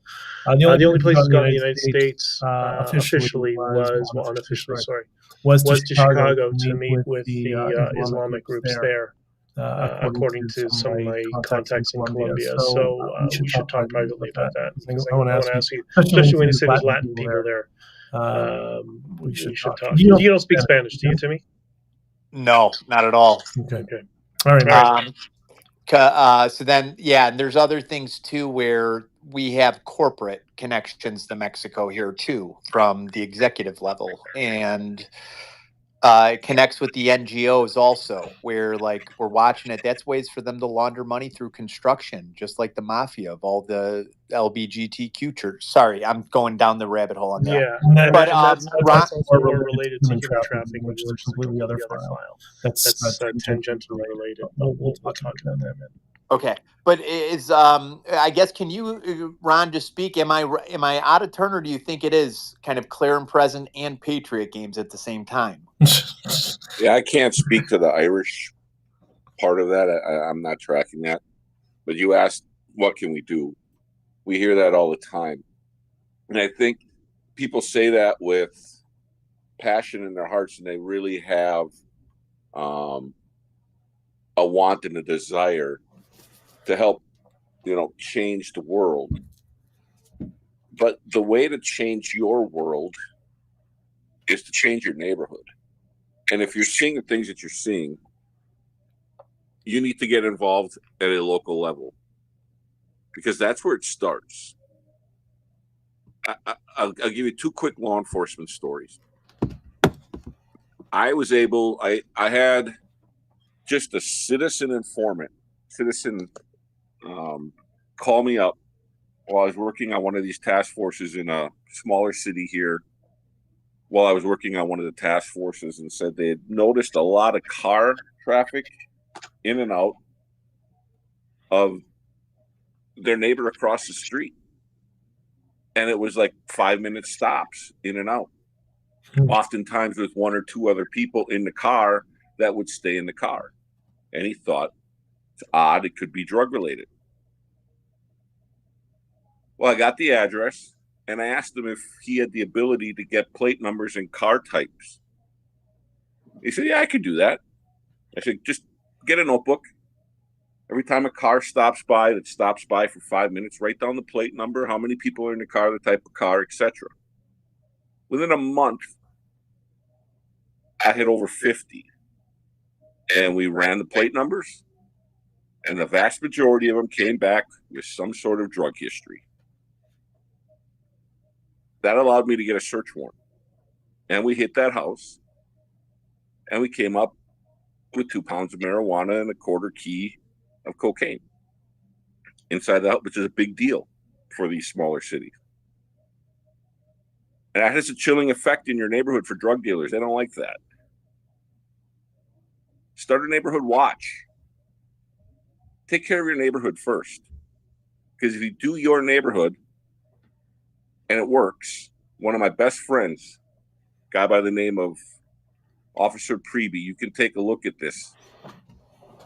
He was a community police officer at the same time that I was working at the Sheboygan Police Department here in Wisconsin. And he started the NAD program, Neighbors Against Drugs. And they just took these little political signs. They were red with black writing, with a syringe and a circle with a cross through it. Neighbors Against Drugs. And these things started popping up all over the neighborhoods. And the drug dealers see this, and they figure, if you got a sign in your front yard that says that, you're probably watching what I'm doing. It had a massive effect. So much so that he went around the United States and gave presentations on how NAD worked and how to implement it in your local police department. Look, I'm not going to change the world, neither are you. But we can certainly change the small little world that we live in, piece by piece. And that's what you can do as an individual citizen. I think there's also something else you can do that we're trying to do here, that Ron, you and I have discussed, which is, I always like to talk about messaging, communication. We can all start popularizing the term narco-terrorism. It has a certain stink to it, and it'll spawn the curiosity gap and allow people to, I guess, get into more of a negative frame, because it's very easy for people, especially in the libertarian camps where I swim, to say, oh, if people want drugs, then they shouldn't take them, and that sort of thing. But when you stick the label of narco-terrorism and explain that this is what's causing so much of the grief in the developing world, then it becomes difficult for people to shake. You can almost feel it. So I think we're entering the era. That's what Trump has just started in this war against narco-terrorism. And if we do our best to inform as many people, so I'm going to write a couple of articles about it as well. I'll try to get one to Zero Hedge. If we can get that that ball rolling, rolling where people start to see it for what it is, then I think it'll be helpful. There's a reason why Nicolas Maduro has a $50 million bounty on his head and feels safe as safe can be inside his own country. And that's because billions upon billions of US dollars are flowing into his coffers, and he's able to buy virtually anything he needs, including a standing army, including protection, hardened bunkers, whatever he needs in order to remain in power. He's unelected. He cheated the election. We all know it. And yet he remains in power with a $50 million bounty on his head, primarily because of narco money from the United States and Canada into his coffers. Ron, I tried to DM you. I can't.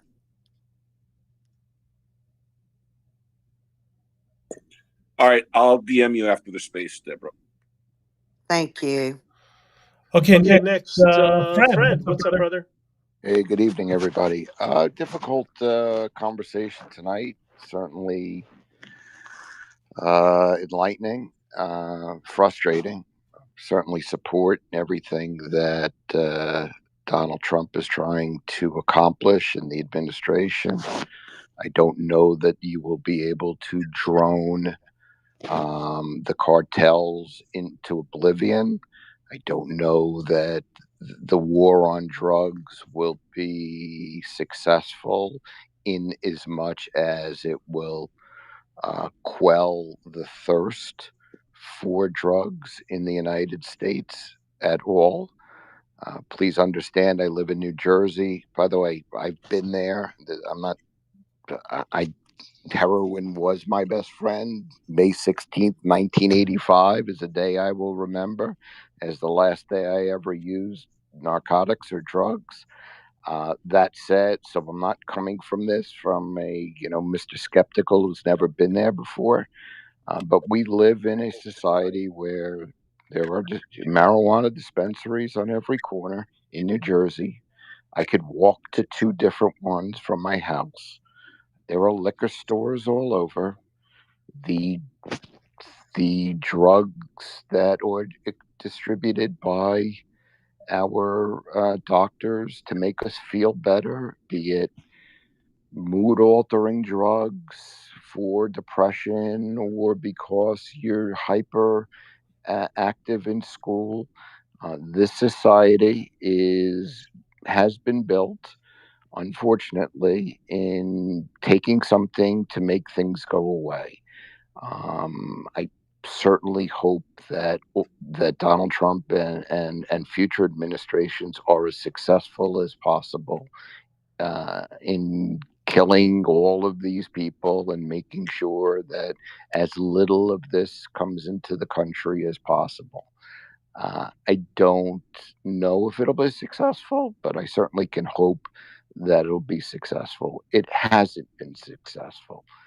The war on drugs has made great strides. It doesn't mean that the narcotics agents and the people that have tried to defend this nation haven't worked hard and done well. And I know DEA agents that I play cards with that busted their hump every day and made drug busts, and cops that worked undercover in New York City and all to help America and serve Americans. And I applaud all of it. Until there's a change in this society, until we stop legalizing things like marijuana, until we stop promoting the type of legal drug use that we have. Everybody forgets that fentanyl is a wonderful drug. It's just not a wonderful drug if it's sold by narco-terrorists. Fentanyl is something you take after surgery. When you're in severe pain, it cuts that severe pain. Fentanyl is something that can be given to you if you have, chronic pain and administered to you by a doctor and used efficaciously if you're a soldier or someone that has come out. But drug abuse is what it is. And since opium has come to this country and alcohol has been in this country, and then it became morphine, and then it became heroin, and now it's became fentanyl, and it was everything there in between. So until the society decides to change, and until there is a concerted effort to eliminate this crutch that we all have, and many other cultures have it as well, we will change Maduro's name to some other guy. We will change the name of some other person. Now, conversely, if the most important thing that a government does is protect its citizens, to keep its citizens safe. So even though it may not be efficacious, this war on drugs, and there may be different names, doing nothing is never the answer, because you have to do whatever you possibly can to show your citizenship that you are here to serve them and to keep them safe.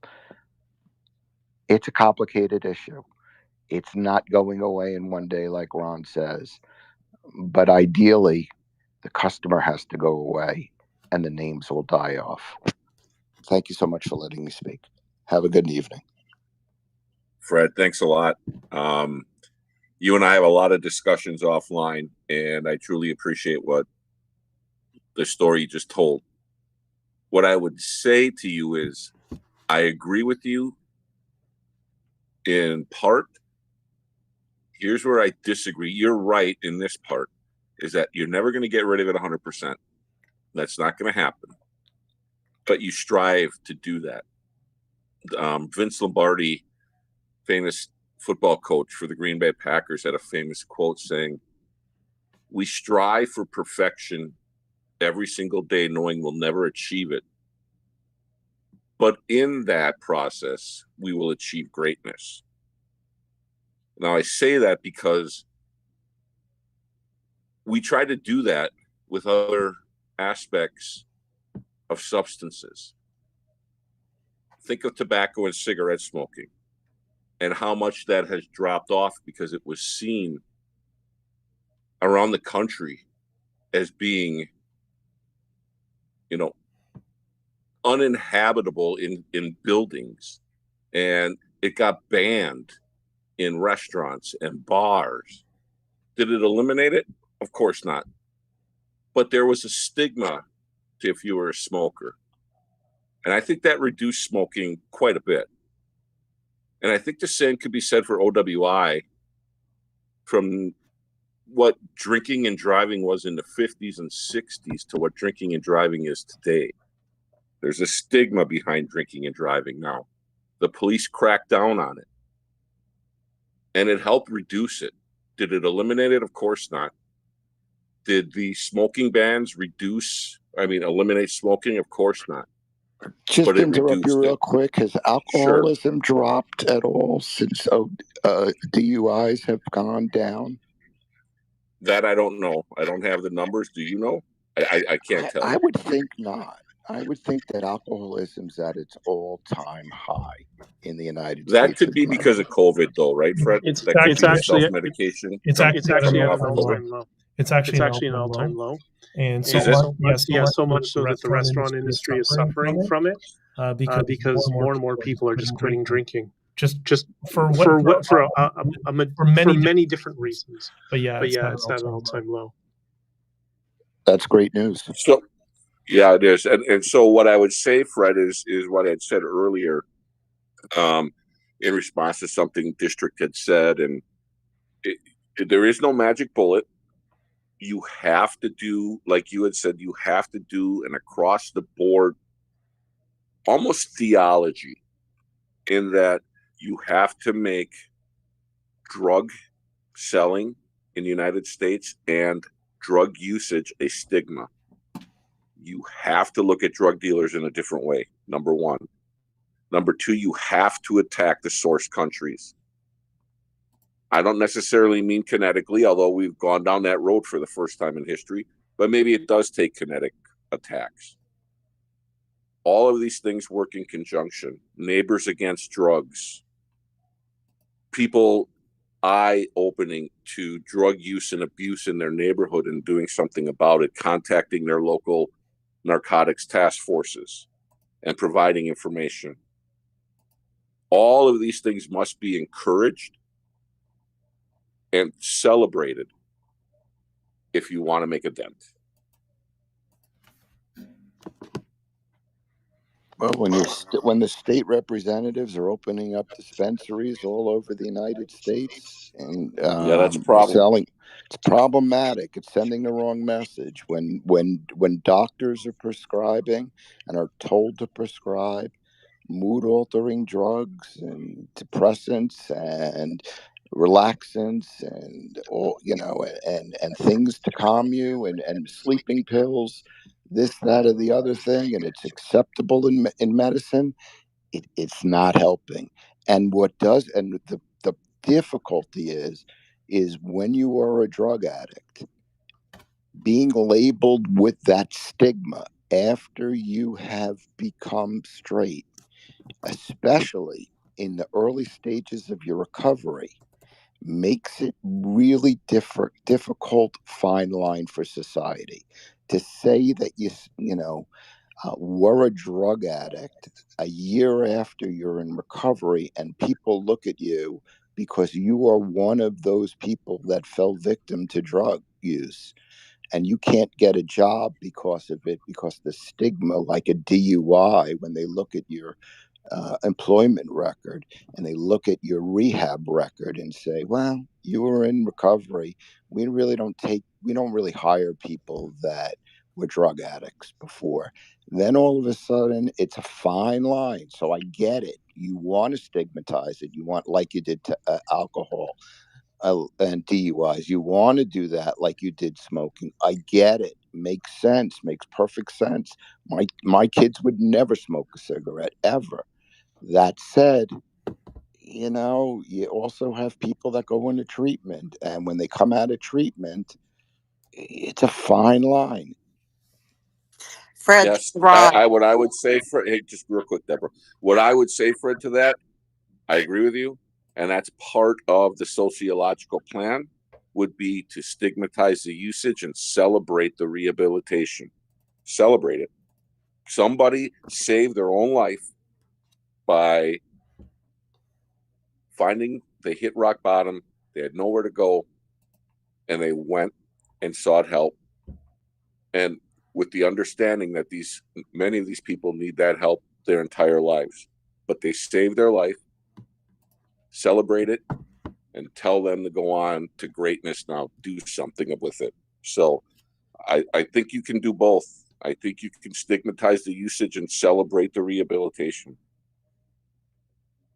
Yeah, that's what I was saying too, Ron. I mean, we have to get rid of the stigma of they're an addict because addiction is a sickness, but it's the behavior or the drug that you want to stigmatize. But I have to set something straight because Fred made the comment about fentanyl. Doctors give it to you, you have it after surgery, all that. Look, the fentanyl that is being put in the drugs that are killing 2-year-olds and from what 18 to 45 causing most of the deaths is not your same fentanyl that is being used in your hospitals by your doctors, Fred. I had to set that Of course straight. not. Of course not. Yeah, well, Heroin was morphine was a drug used in right, hospitals. Heroin was a drug right, used in hospital. Methadone was a drug to cure heroin addiction. right. They just keep going up the ladder. It started with the Chinese bringing opium into Right. this Well, country. what's happening is they're going to Mexico and they're mixing these chemicals. And I'm sure District can speak to this more than I can. He spoke to it earlier. But I just wanted to set that straight. Yes, they used them in hospitals.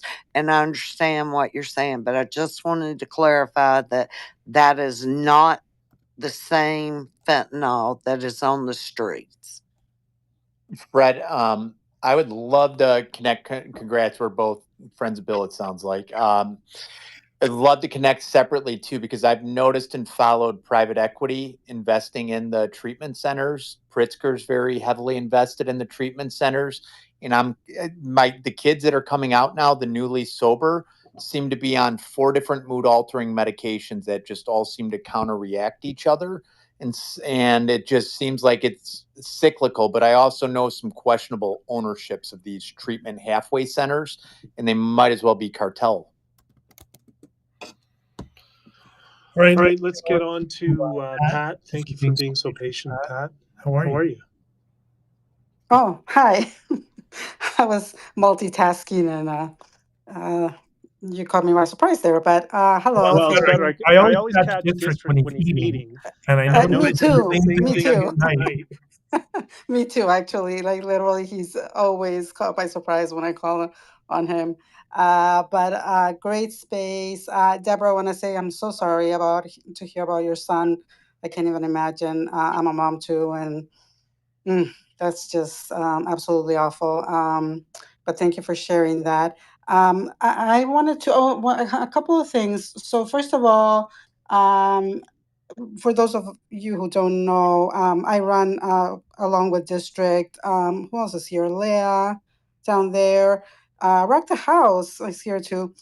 We run a page that supports Israel. It's called the Science of Israel. So we're constantly looking at news and all that. And I just saw something that Leah had posted on our chat about the U.S. is sending a squadron of 12 stealth fighter jets to the Caribbean for operations targeting drug cartels. That's from Fox News. That came up like a couple hours ago, so pretty fresh news. So it's they're ramping up the operations.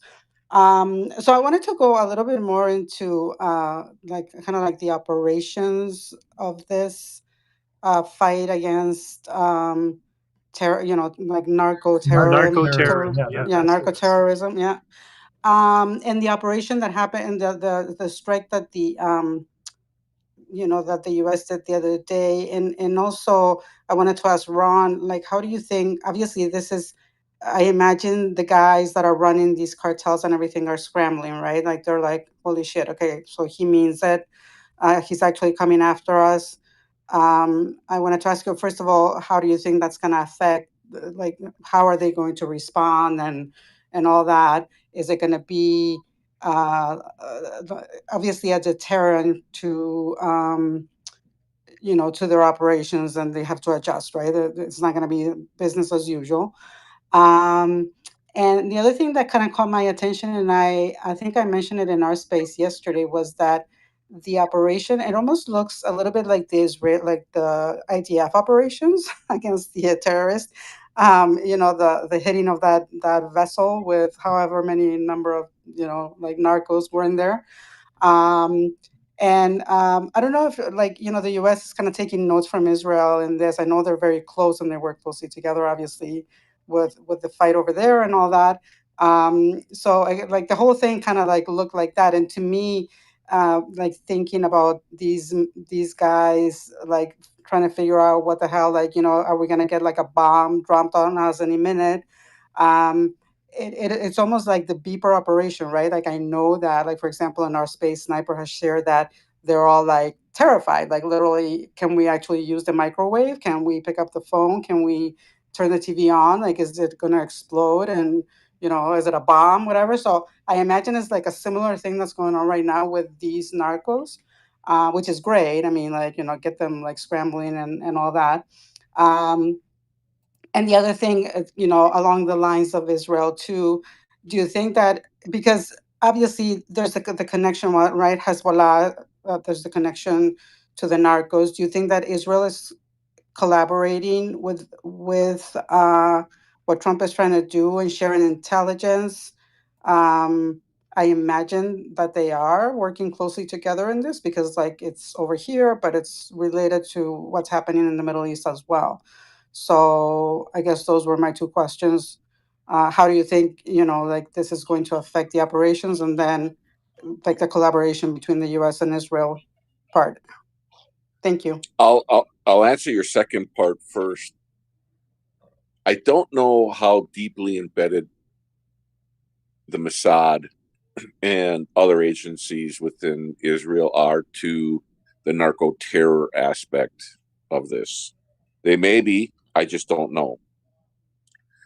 What I do know is that the Drug Enforcement Administration has, I think it's changing, unfortunately, but as we speak, they have 67 country offices outside the United States. And they have the most robust human intelligence collection of all the agencies within the US intelligence world.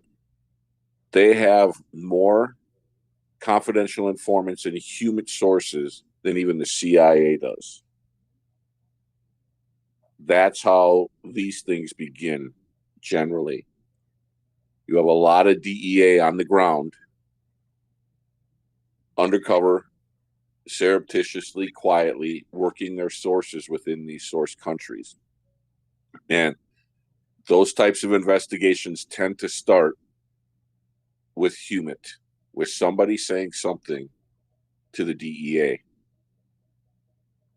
Then you can start working up all of your technology to work that case. Now, when you asked about changing, we call it TTPs, techniques and protocols, tactics, techniques, and protocols. That happens everywhere in this world, from street level enforcement all the way up to the narco-terror kingpins. If we find a way to interdict and intercede, whether it's the money, the drugs, the movement of even the cartel security apparatus, if we find a way to interdict it, they will change. Just as we used to use what we call garbage searches, very simple thing. Just go out and pull somebody's garbage off the front and look for evidence of drug dealing from within the garbage. And then we would do that for a month, and we would get 8 or 10 search warrants off of it.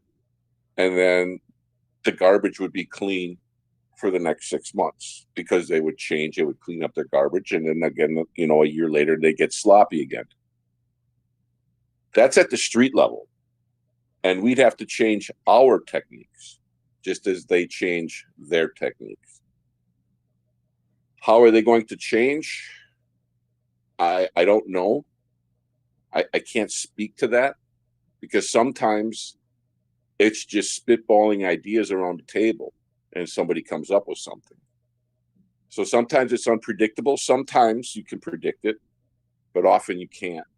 You have to be flexible and fluid in the way that you utilize your assets, both to gather intelligence and then to action that intelligence.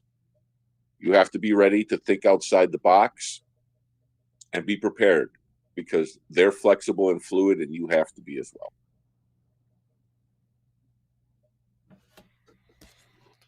Cannabis, what's up, brother? Hey, how are you? Great space. I think we need, I have a military question, but one, I think we need to stay laser focused on what we're trying to accomplish. And, I'm very disappointed with a lot of other fellow Americans.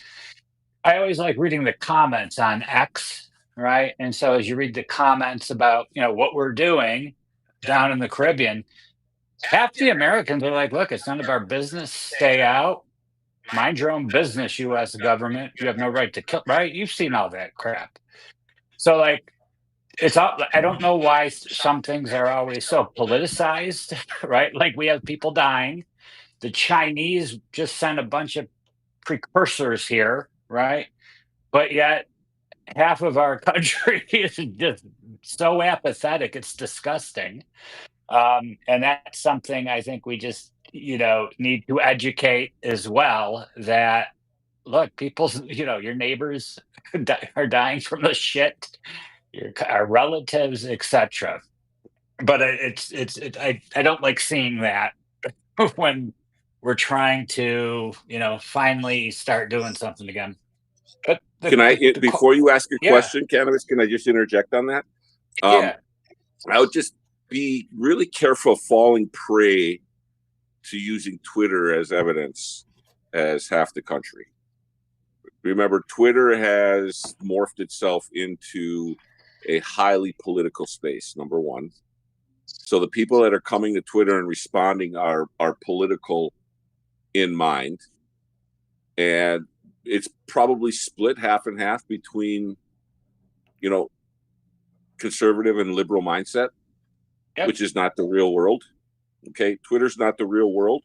So I just be careful going down that particular rabbit hole, because I would tell you, based upon my experience, this is at least an 80-20 issue. It's not a 50-50 issue. Yeah, no, I would hope it is, right? Just because we're finally doing something. Two, I remember when Trump was running, he said he was going to try and put in, make it a federal death penalty, over a certain amount of certain types of drugs, and hopefully that gets put in place as well, right? For the people, once the drugs make it here, that's all laced with that shit.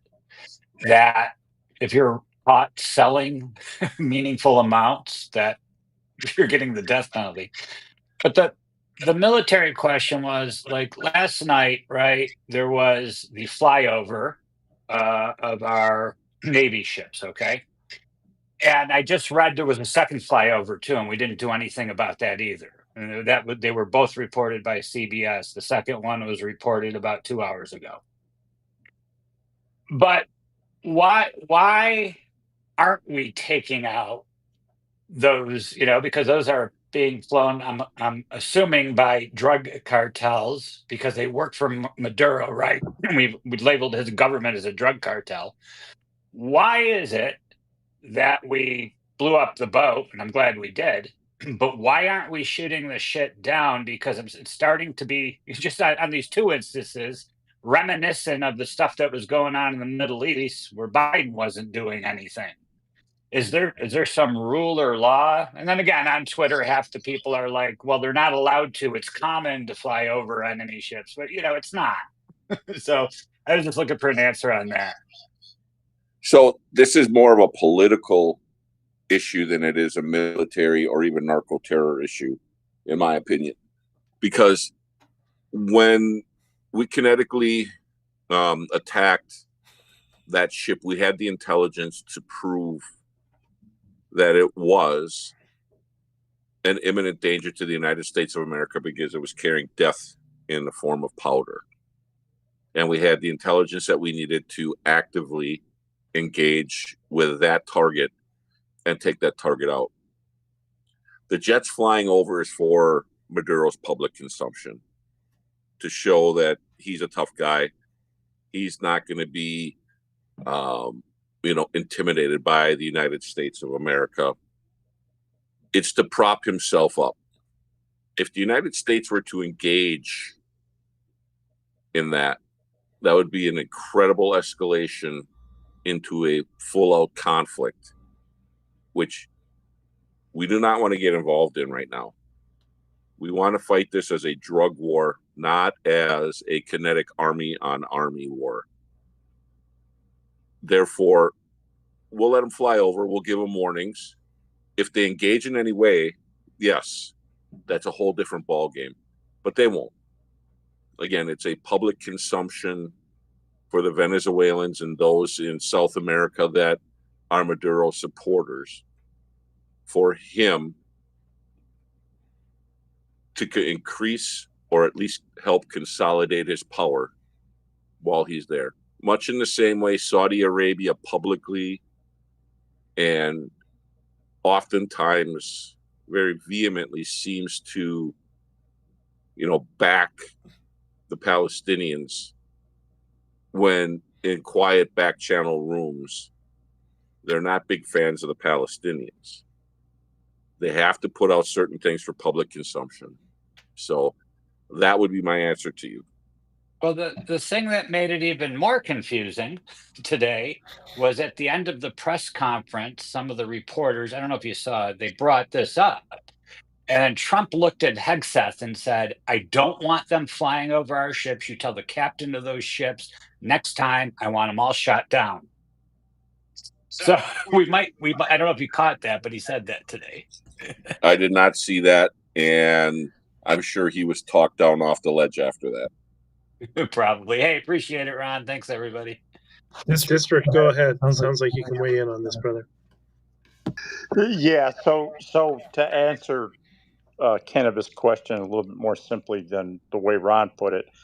Okay, so for the drug boat, who owns and operates the drug boat?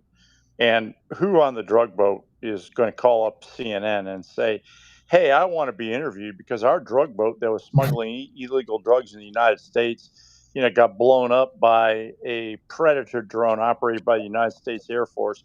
Oops. That's wrong. That's a military strike against us, right? Who's going to say that to CNN? So the drug boat don't have no standing. On the other hand, the F-16A models that intercepted the United States naval vessels are operated by the Venezuelan Air Force, i.e. the government.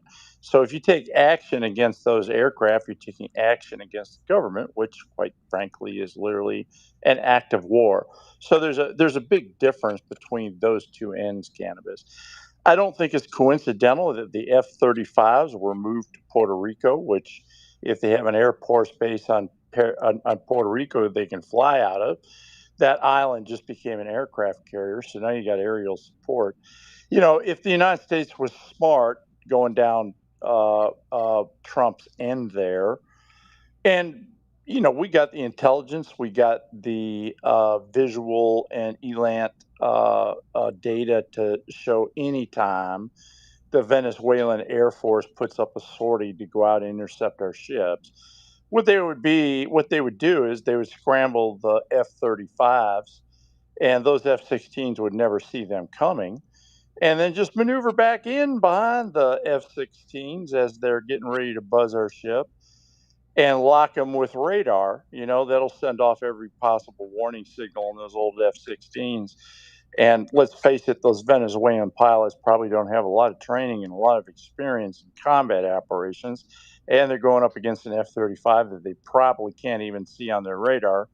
That would scare them off. That's probably the best solution. Shooting them down, yeah. I saw what Trump said about that. Sometimes Trump says stuff just to blow stuff up. So, the reason why Trump is saying that is because he wants reaction to it, not because he's serious about it. So, yeah, there's that. Hey, thanks. Appreciate it. Yeah, Trump has said dog, I would publicly- say Trump has said publicly he uses hyperbole as a communication tool. Sorry, Ron, go ahead. Yeah.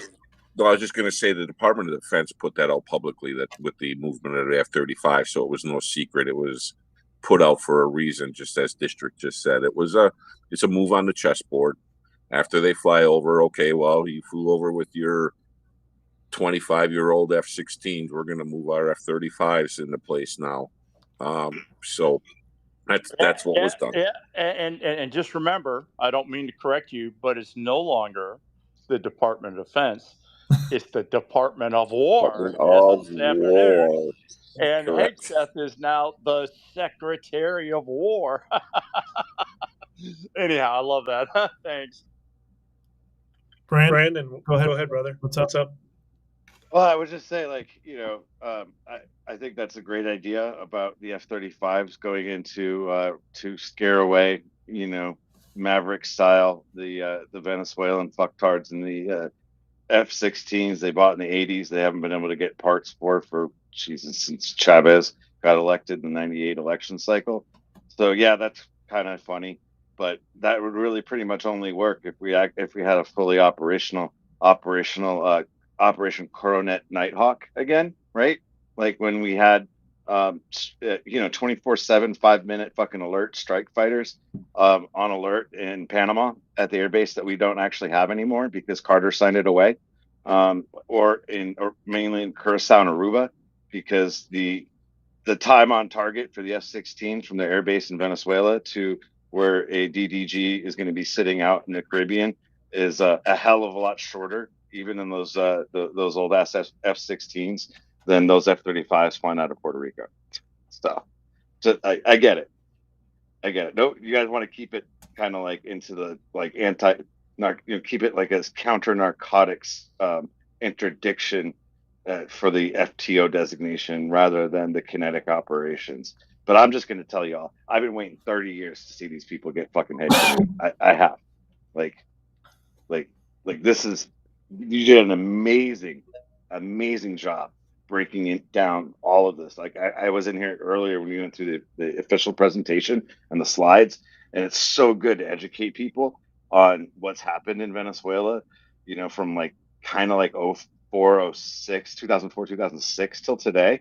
And that's, you know, for most people, that's the most pressing and pertinent, you know, with IRGC and Russia helping them there, and the Chinese getting involved, and, you know, but, you know, there's still the Cuban intelligence influence. There's still, you know, the whole, I mean, this counter narcotics stuff really dates further back, right? Because it links into the Marxist, literally the Marxist communist terrorists became narco traffickers so that they could make money to keep fueling their revolution, right? Which is really just a way for them to maintain power and make money. And so that's ELN and FARC. And Chavez met those dudes in the 70s. Like his brother introduced him to to Colombian officers who were of the same age group, right?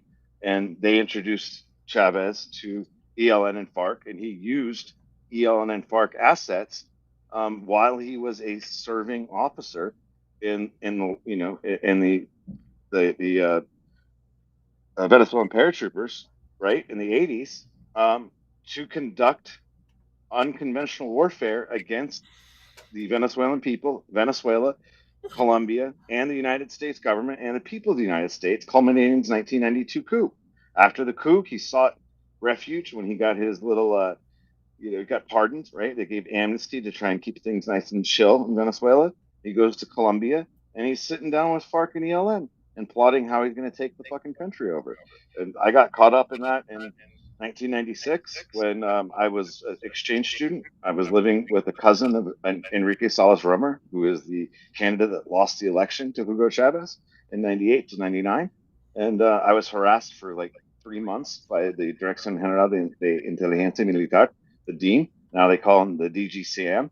And that culminated in them not liking the answers I gave them and me keep telling them to fuck off or I'm going to call the embassy. And they finally said, it doesn't matter. This is our country. Give me your fucking passport and get in the fucking car. And they disappeared me. And I got tortured for a little while until the security attaché, Ira Shinsky at the U.S. Embassy Caracas, Venezuela, was able to secure my evacuation from the country in 96. So this has been a problem for a lot longer. And a lot of Americans have been adversely impacted before the, you know, just, I don't want to say just the drugs, because we're losing hundreds of thousands of people a year to the drugs coming, right? But like that's China, so that's why we should also probably blow the Three Gorges Dam. But you know, we are so close to the precipice of global large-scale combat operations because there's no way to solve any of these problems simply anymore. You can't do it small ball. Like it's gonna take some really shitty stuff to get back to where we used to be. The Panama Canal was America's moat. We lost the moat. Now we got fucking New World screwworm and all this other random shit coming up from the fucking dirt world and ruining our cattle industry, or is on the precipice of ruining our cattle industry. We got fucking 15-year-olds recruit, 20 and 30-year-olds recruiting 15-year-old girls in high schools in Houston to go do random acts of violence on behalf of their TDA fucking gang to make money. I mean, that just happened at Stafford High School and at Memorial High School here in Houston. I mean, there's no, unfortunately, I wish there was an easy answer to all of this, but there isn't, short of a lot of warheads on a lot of foreheads. There was a reason. I think personally, I was going to say, and I'll end on this. There was a reason why the United States had maintained naval supremacy power after Theodore Roosevelt's presidency, right? With Major General Leonard Wood and his absolute bodying of jihadi Muslim terrorists in the Philippines, very effective, because they were all guys that had gone against Mexico. They fought the American Indian Wars. Wood was on he was on the mission to get Geronimo, and got awarded the Medal of Honor, the Congressional Medal of Honor, for his role in that campaign. Blackjack Pershing, those guys.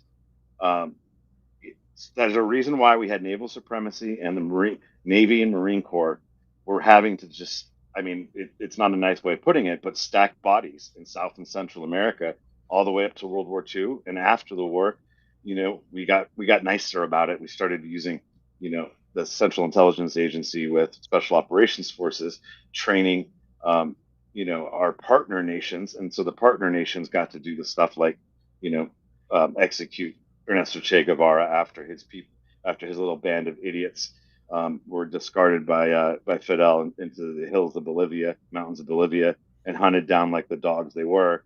And the last one alive was Ernesto Che Guevara. The president of Bolivia said, "Fucking kill him." And so an NCO got picked, or had to volunteer, and he went and shot him. We didn't do it. We get blamed, right? Because that's what everybody likes to blame Uncle Sugar. America's bad. America's the evil colonizing empire. Well, what we see today is the result of America not having a heavy hand where it needs to be heavy. Thank you. I would just respond to you, Brandon, that I agree with everything you said. The tricky part is, we talked about this last week, is eating the elephant. And it has to be done one bite at a time. And BJ and I see Z is up on stage.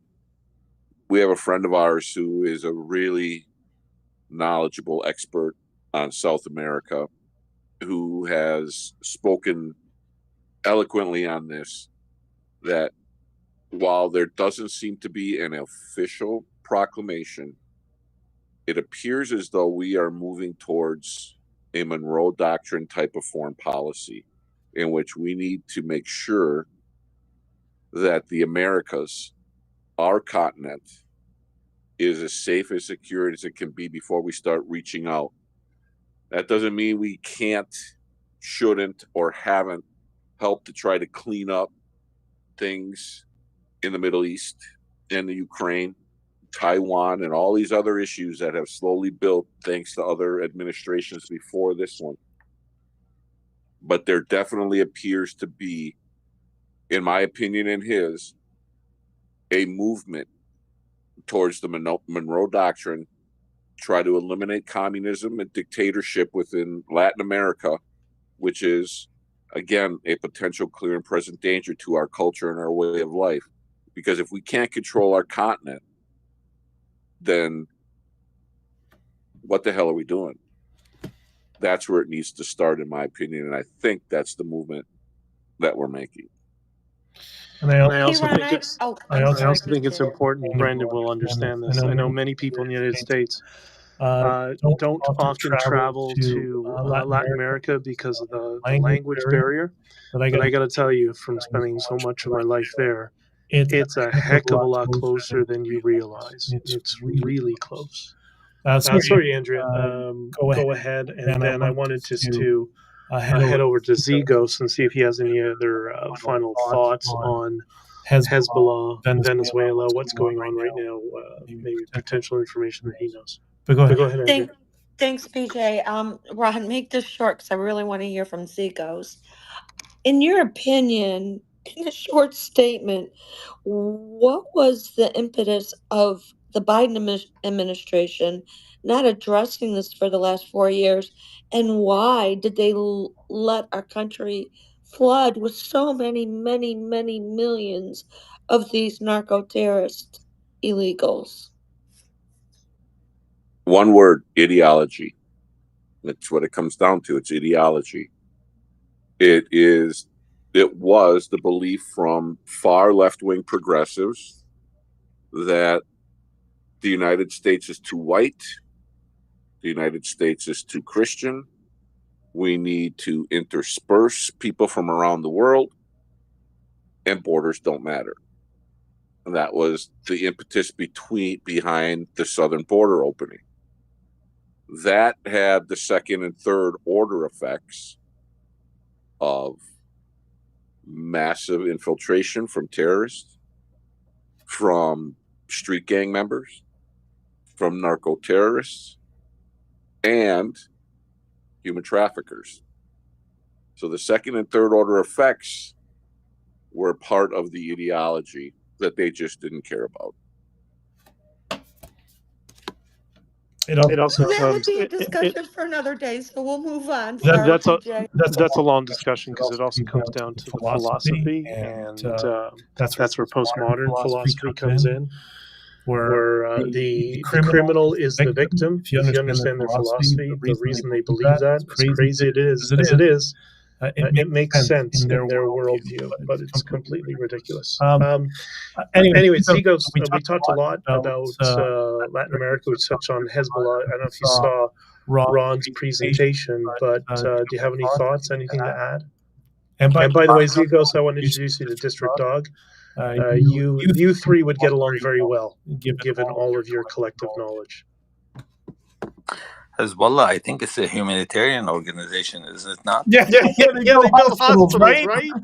Cockroaches. Yeah.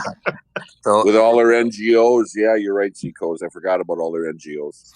Yeah, I posted today about as well. Like, while you're focused on Latin America, I understand Paraguay, Argentina, Brazil, Colombia, Venezuela, all these operations for Hezbollah has been there for years and years and years.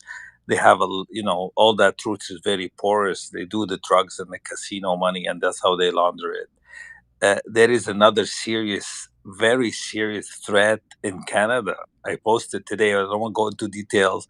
It's a report from the government of Canada. It's not a report that came from a third source or a second source. Okay, I posted about it this morning, and it's just scary. It's $130 billion yearly that goes through here as well in Canada. So where we're all focused, and we understand that they have multiple operations in South America. They're active all over the place, and I touched on in the past how they get the money back to Lebanon. If you don't want me to go through it in details. But through all the car dealerships and all that stuff, that's how money stuffed in cars, and they just ship them through porous ports, multiple places. I can't go through it. I think in the past I mentioned a few ports, but yeah. So what do you want me to say? Hezbollah, Hamas. I was listening to Tucker today, and then he's saying Hamas and Hezbollah are not even terrorist organizations, just political organizations. There's nothing I can say anymore about this. It's completely whacked. The world is asleep, and they're operating. I just got home last night from like a long trip, maybe 5-6 days trip. It was pretty interesting. I don't want to sound like a Debbie Downer here, but it is scary. I mean, it's in the open. The plan is in the open. They tell us what they want to do. We just don't listen. That's it. We're sleeping. We are playing defense. We just react, right? We just don't.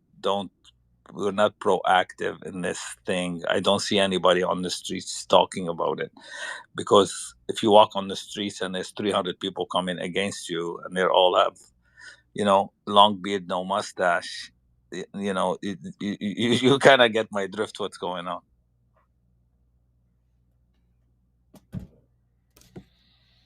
Ron knows. And the longer it goes, the worse off it's going to be to clean it up. And it may get to the center of gravity tipping point where it's a clock. Go on my feed, Ron. Go on my feed. See that clock? It's so accurate.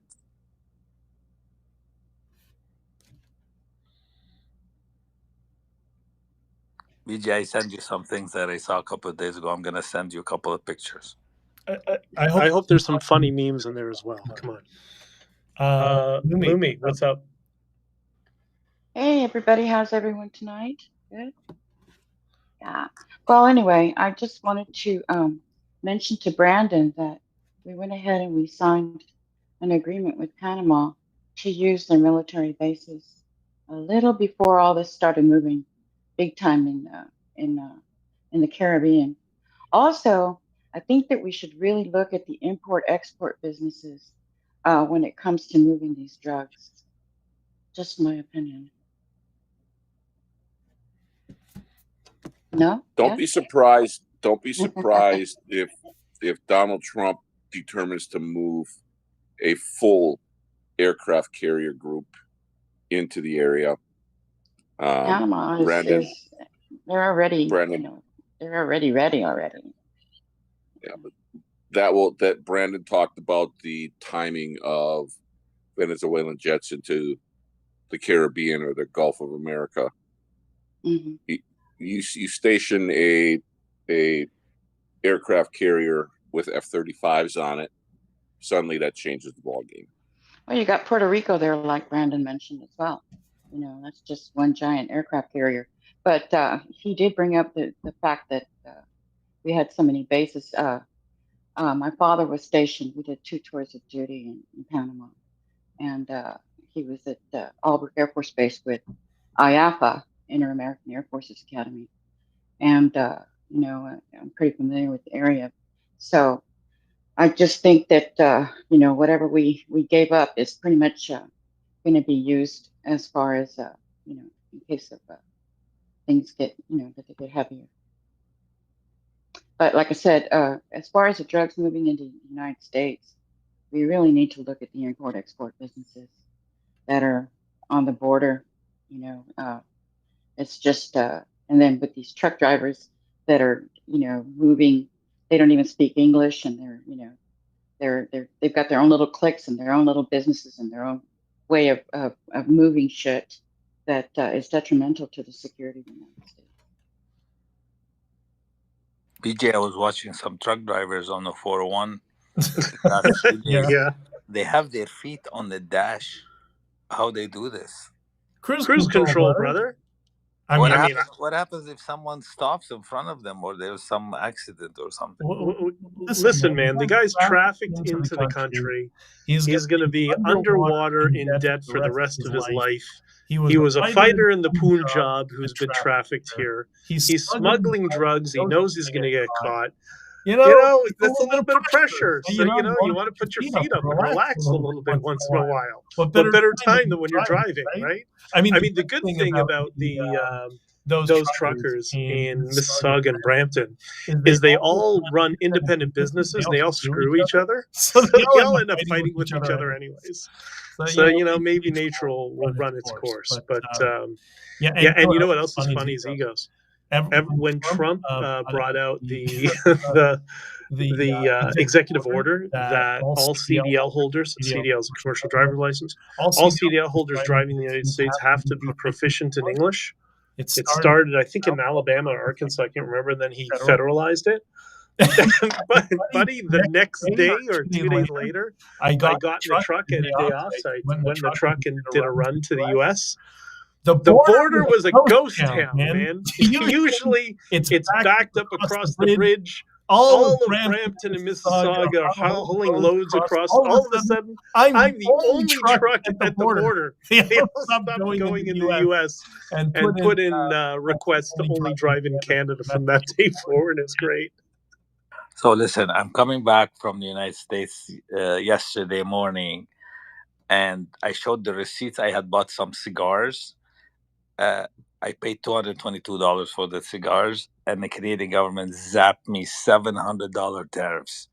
I told them to leave them, smoke them yourself. I left them there. Well, what the problem was? You weren't bringing in precursors or cocaine or heavy drugs. If you had that, like lined in your trunk, you would have been fine. That you don't have to declare. Buy a used car for $400 and smuggle them in that way. Z, you know this. Are you guys going to trade war stories now before we shut down? What's the funniest or most ridiculous thing you saw in drug enforcement, Ron? You have some really good stories that you've told me over the phone. What are some of them? Oh boy, putting you on the spot. I know that. Yep. Let Z go if he's got one, and then I'll try to come up with one. No, you go, because I have to think about them. There's so many stupid stuff, and I told you in private about what happened to me 2 days ago, right?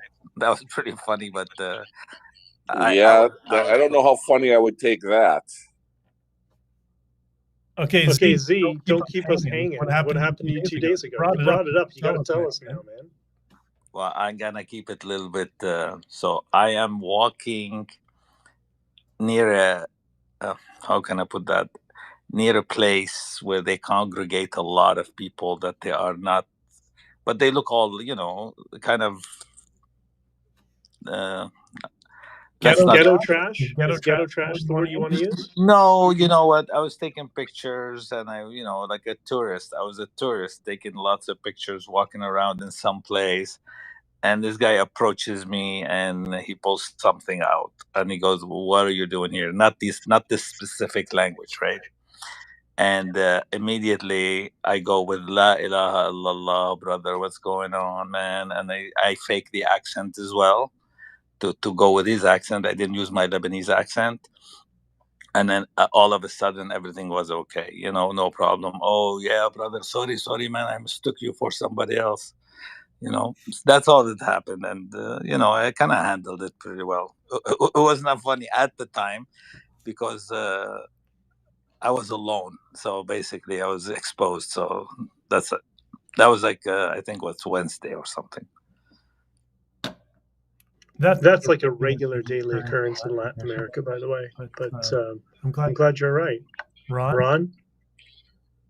Well, the one that came to mind, because it was something that when Z spoke to me offline regarding his trials and tribulations a couple of days ago, it was while I was working undercover for a task force, and our source city was Milwaukee, and I was buying 2 pounds of marijuana in an undercover role with an informant and the target from Sheboygan. So we drove all the way down to Milwaukee. I had surveillance that followed me.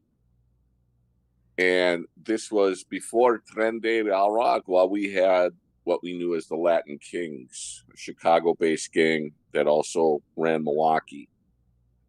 And they were fairly sophisticated for their day.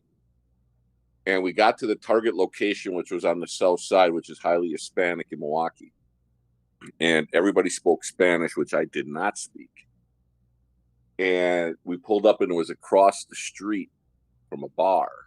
And apparently the source was inside the bar. ¿Cuánto cuesta? And can I finish the story first? And then Of course. 𝐂𝐻𝐿. And I became pretty nervous immediately because of the setup, the way it was.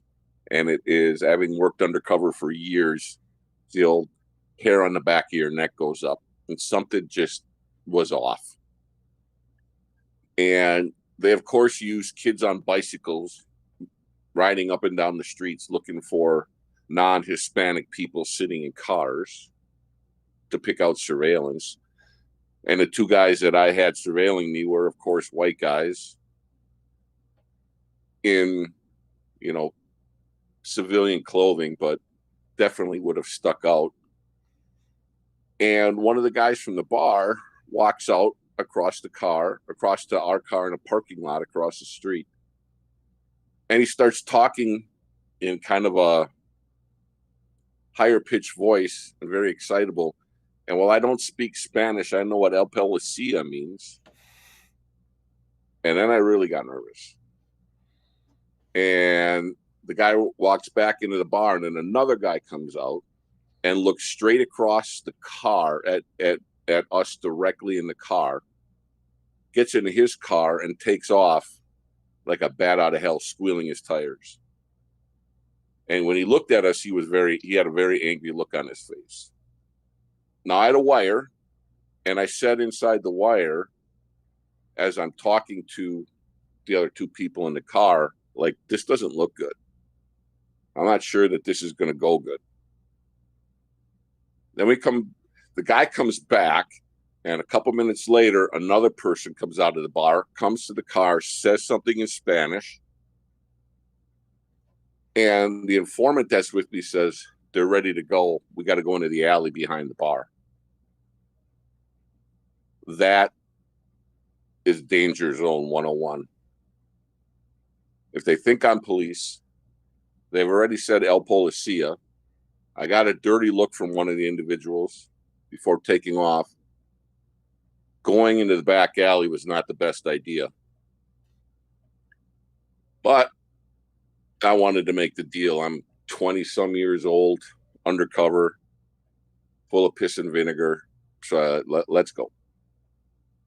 The second I turned into the alleyway, my wire went dead. And I had already spoken of my nervousness and what we would call hinkiness to my surveillance teams. And my wire went dead. And it went down so fast. It was like 10 seconds. The money exchanged hands. The grocery bag with 2 pounds of marijuana got dropped in the back seat, and we were gone.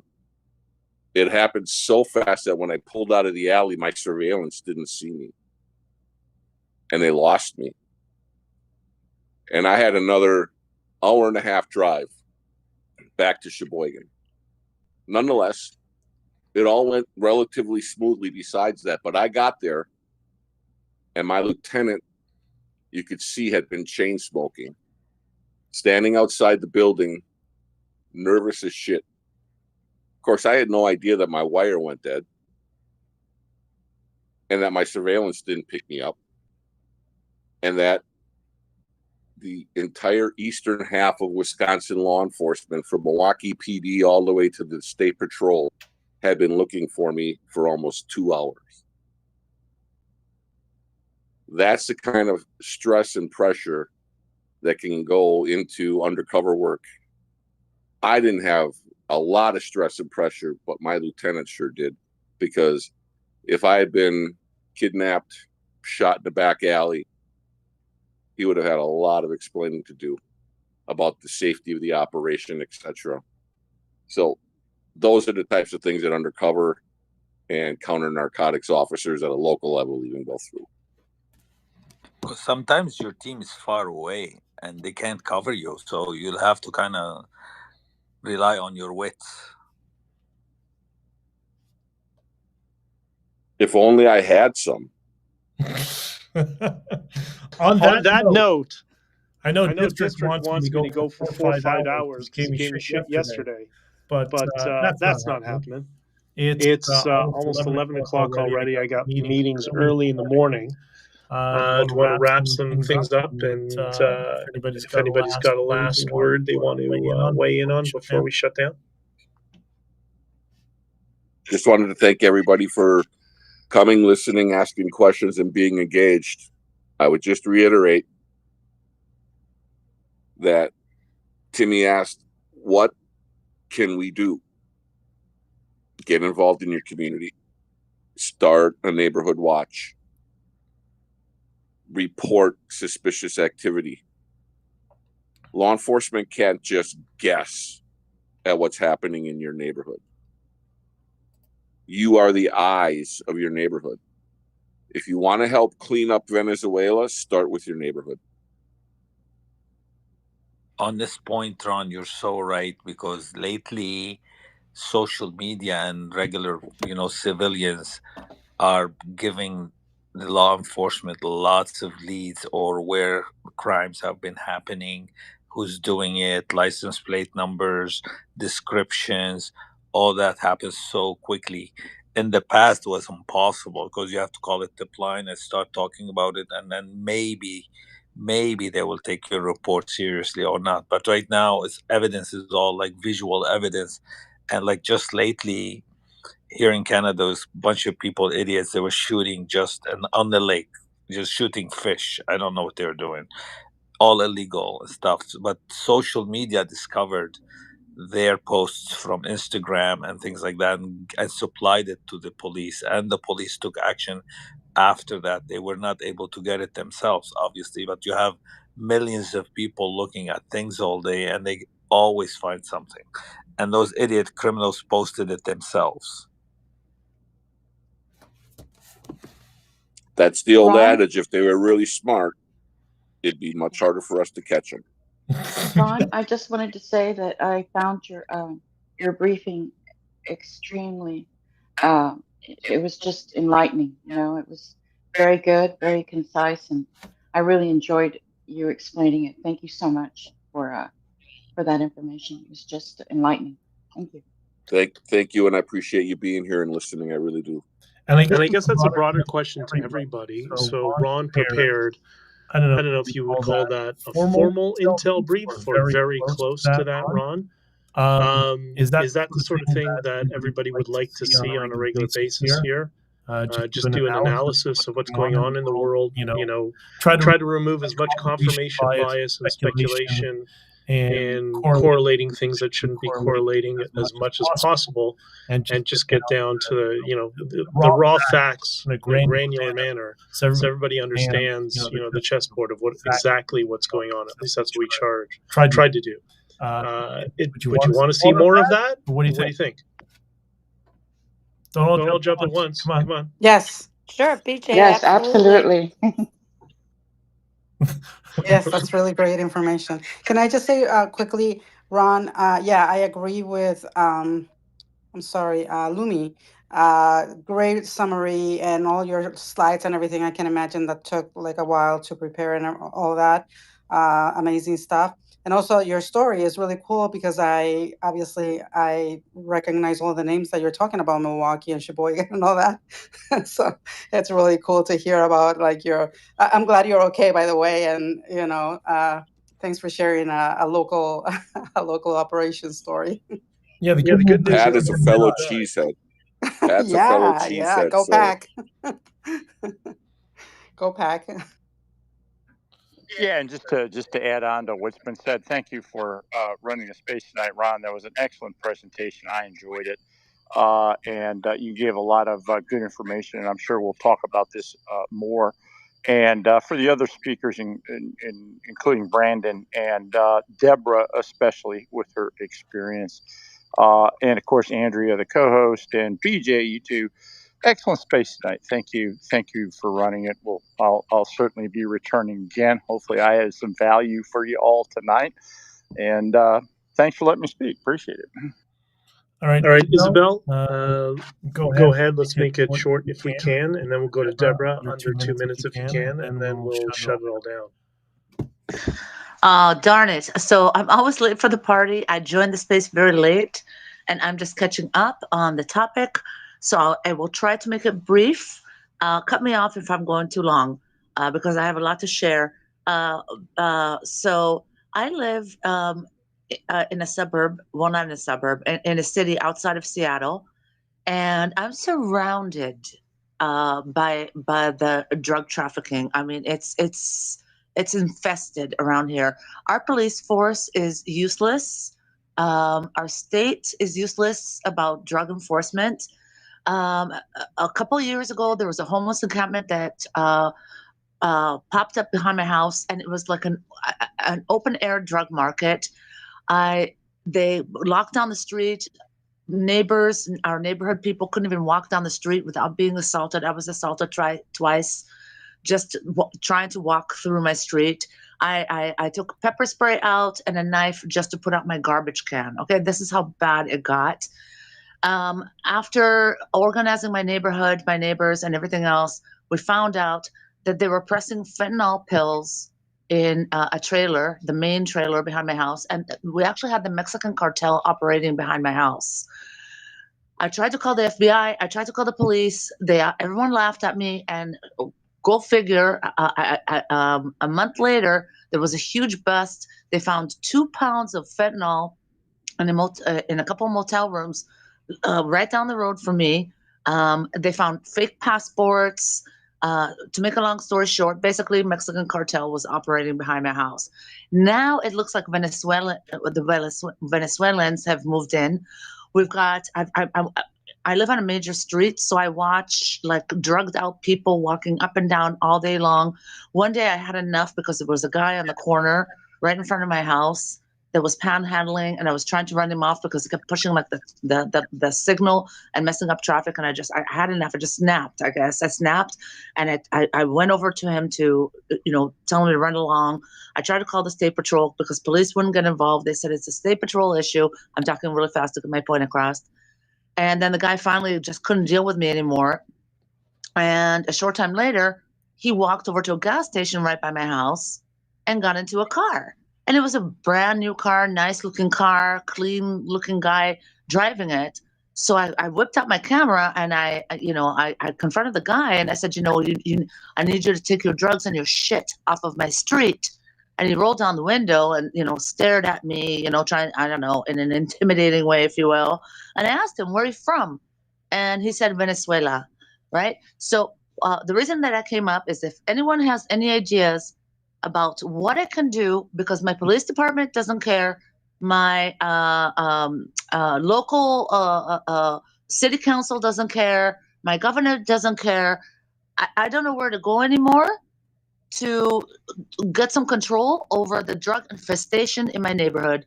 That's what I came up to say. If you have any ideas, please DM me. Thank you for letting me up. Ron, before you go, Ron, before you go, this might be a good opportunity for maybe a future space for you to talk about the phenomenon of FIDO, forget it and drive on, and what's happened with the politicization of police forces. Absolutely. Because at a more strategic level, Isabel, and for everybody listening, a lot of people that get involved in politics for the first time are single idea, single issue voters who are very passionate about certain issues. I think we saw that with like critical race theory and the transsexual issue. People got involved in politics just over that. COVID was another one. And on the West Coast, particularly Northwest with Oregon and Washington, this has been an issue because of the politics of this issue. And I would tell you, Isabella, if you are as passionate as you sound, that may be one place to start, is to getting involved in local politics to change it from the inside. And number two, for people inside or people that have a similar situation to Isabella, I can promise you that not every single one of your neighbors is okay with this. And the Neighbors Against Drugs that I spoke of before you got here was a police-sponsored issue, but you could do it yourself. Signs are cheap. Neighbors Against Drugs was a big success because they printed up these simple political signs that you put in your driveway. We've all seen them with two wires that stick in the grass, and they were in red with black lettering saying Neighbors Against Drugs. They had a syringe and a pipe with a circle and a cross through it, and they just stuck them in their front yards. And you would drive through neighborhoods and virtually every house had a Neighbors Against Drugs sign. Seems like a big nothing burger, except what it does is it tells the drug dealers, your neighbors are watching you. We're watching. And don't be afraid to continually harass your law enforcement into forcing them to do something. You can write letters to the editor, get on talk shows, local talk shows, and plenty of radio shows that have openings for people to talk and speak about this. Write to those talk show hosts and tell them what a problem it is and beg them to start speaking about it. These are all the little things that can make a difference. But from a larger standpoint, I would say I've heard several people here who appear to be somewhat politically inclined. Let this single issue drive you to local politics, to making a difference in your own neighborhood. That's how you change the world, by one neighbor at a time. You eat the elephant one bite at a time. And you can get Timmy to start this group together, and then Timmy, you can go knock on Pritzker's door and ask them for donations. So, just would love to also tell everybody of a personal experience that I've been having in Chicago. I walk around with. Hey, Timmy, just let me real quick say Yeah. to Isabel, there's a guy in Seattle. He has a radio talk show, and it's on YouTube too. I think his name is Jason. I'll look up his name. I'm sure he would be interested in speaking to you. Thank you, Thank you, Timmy. Thank you.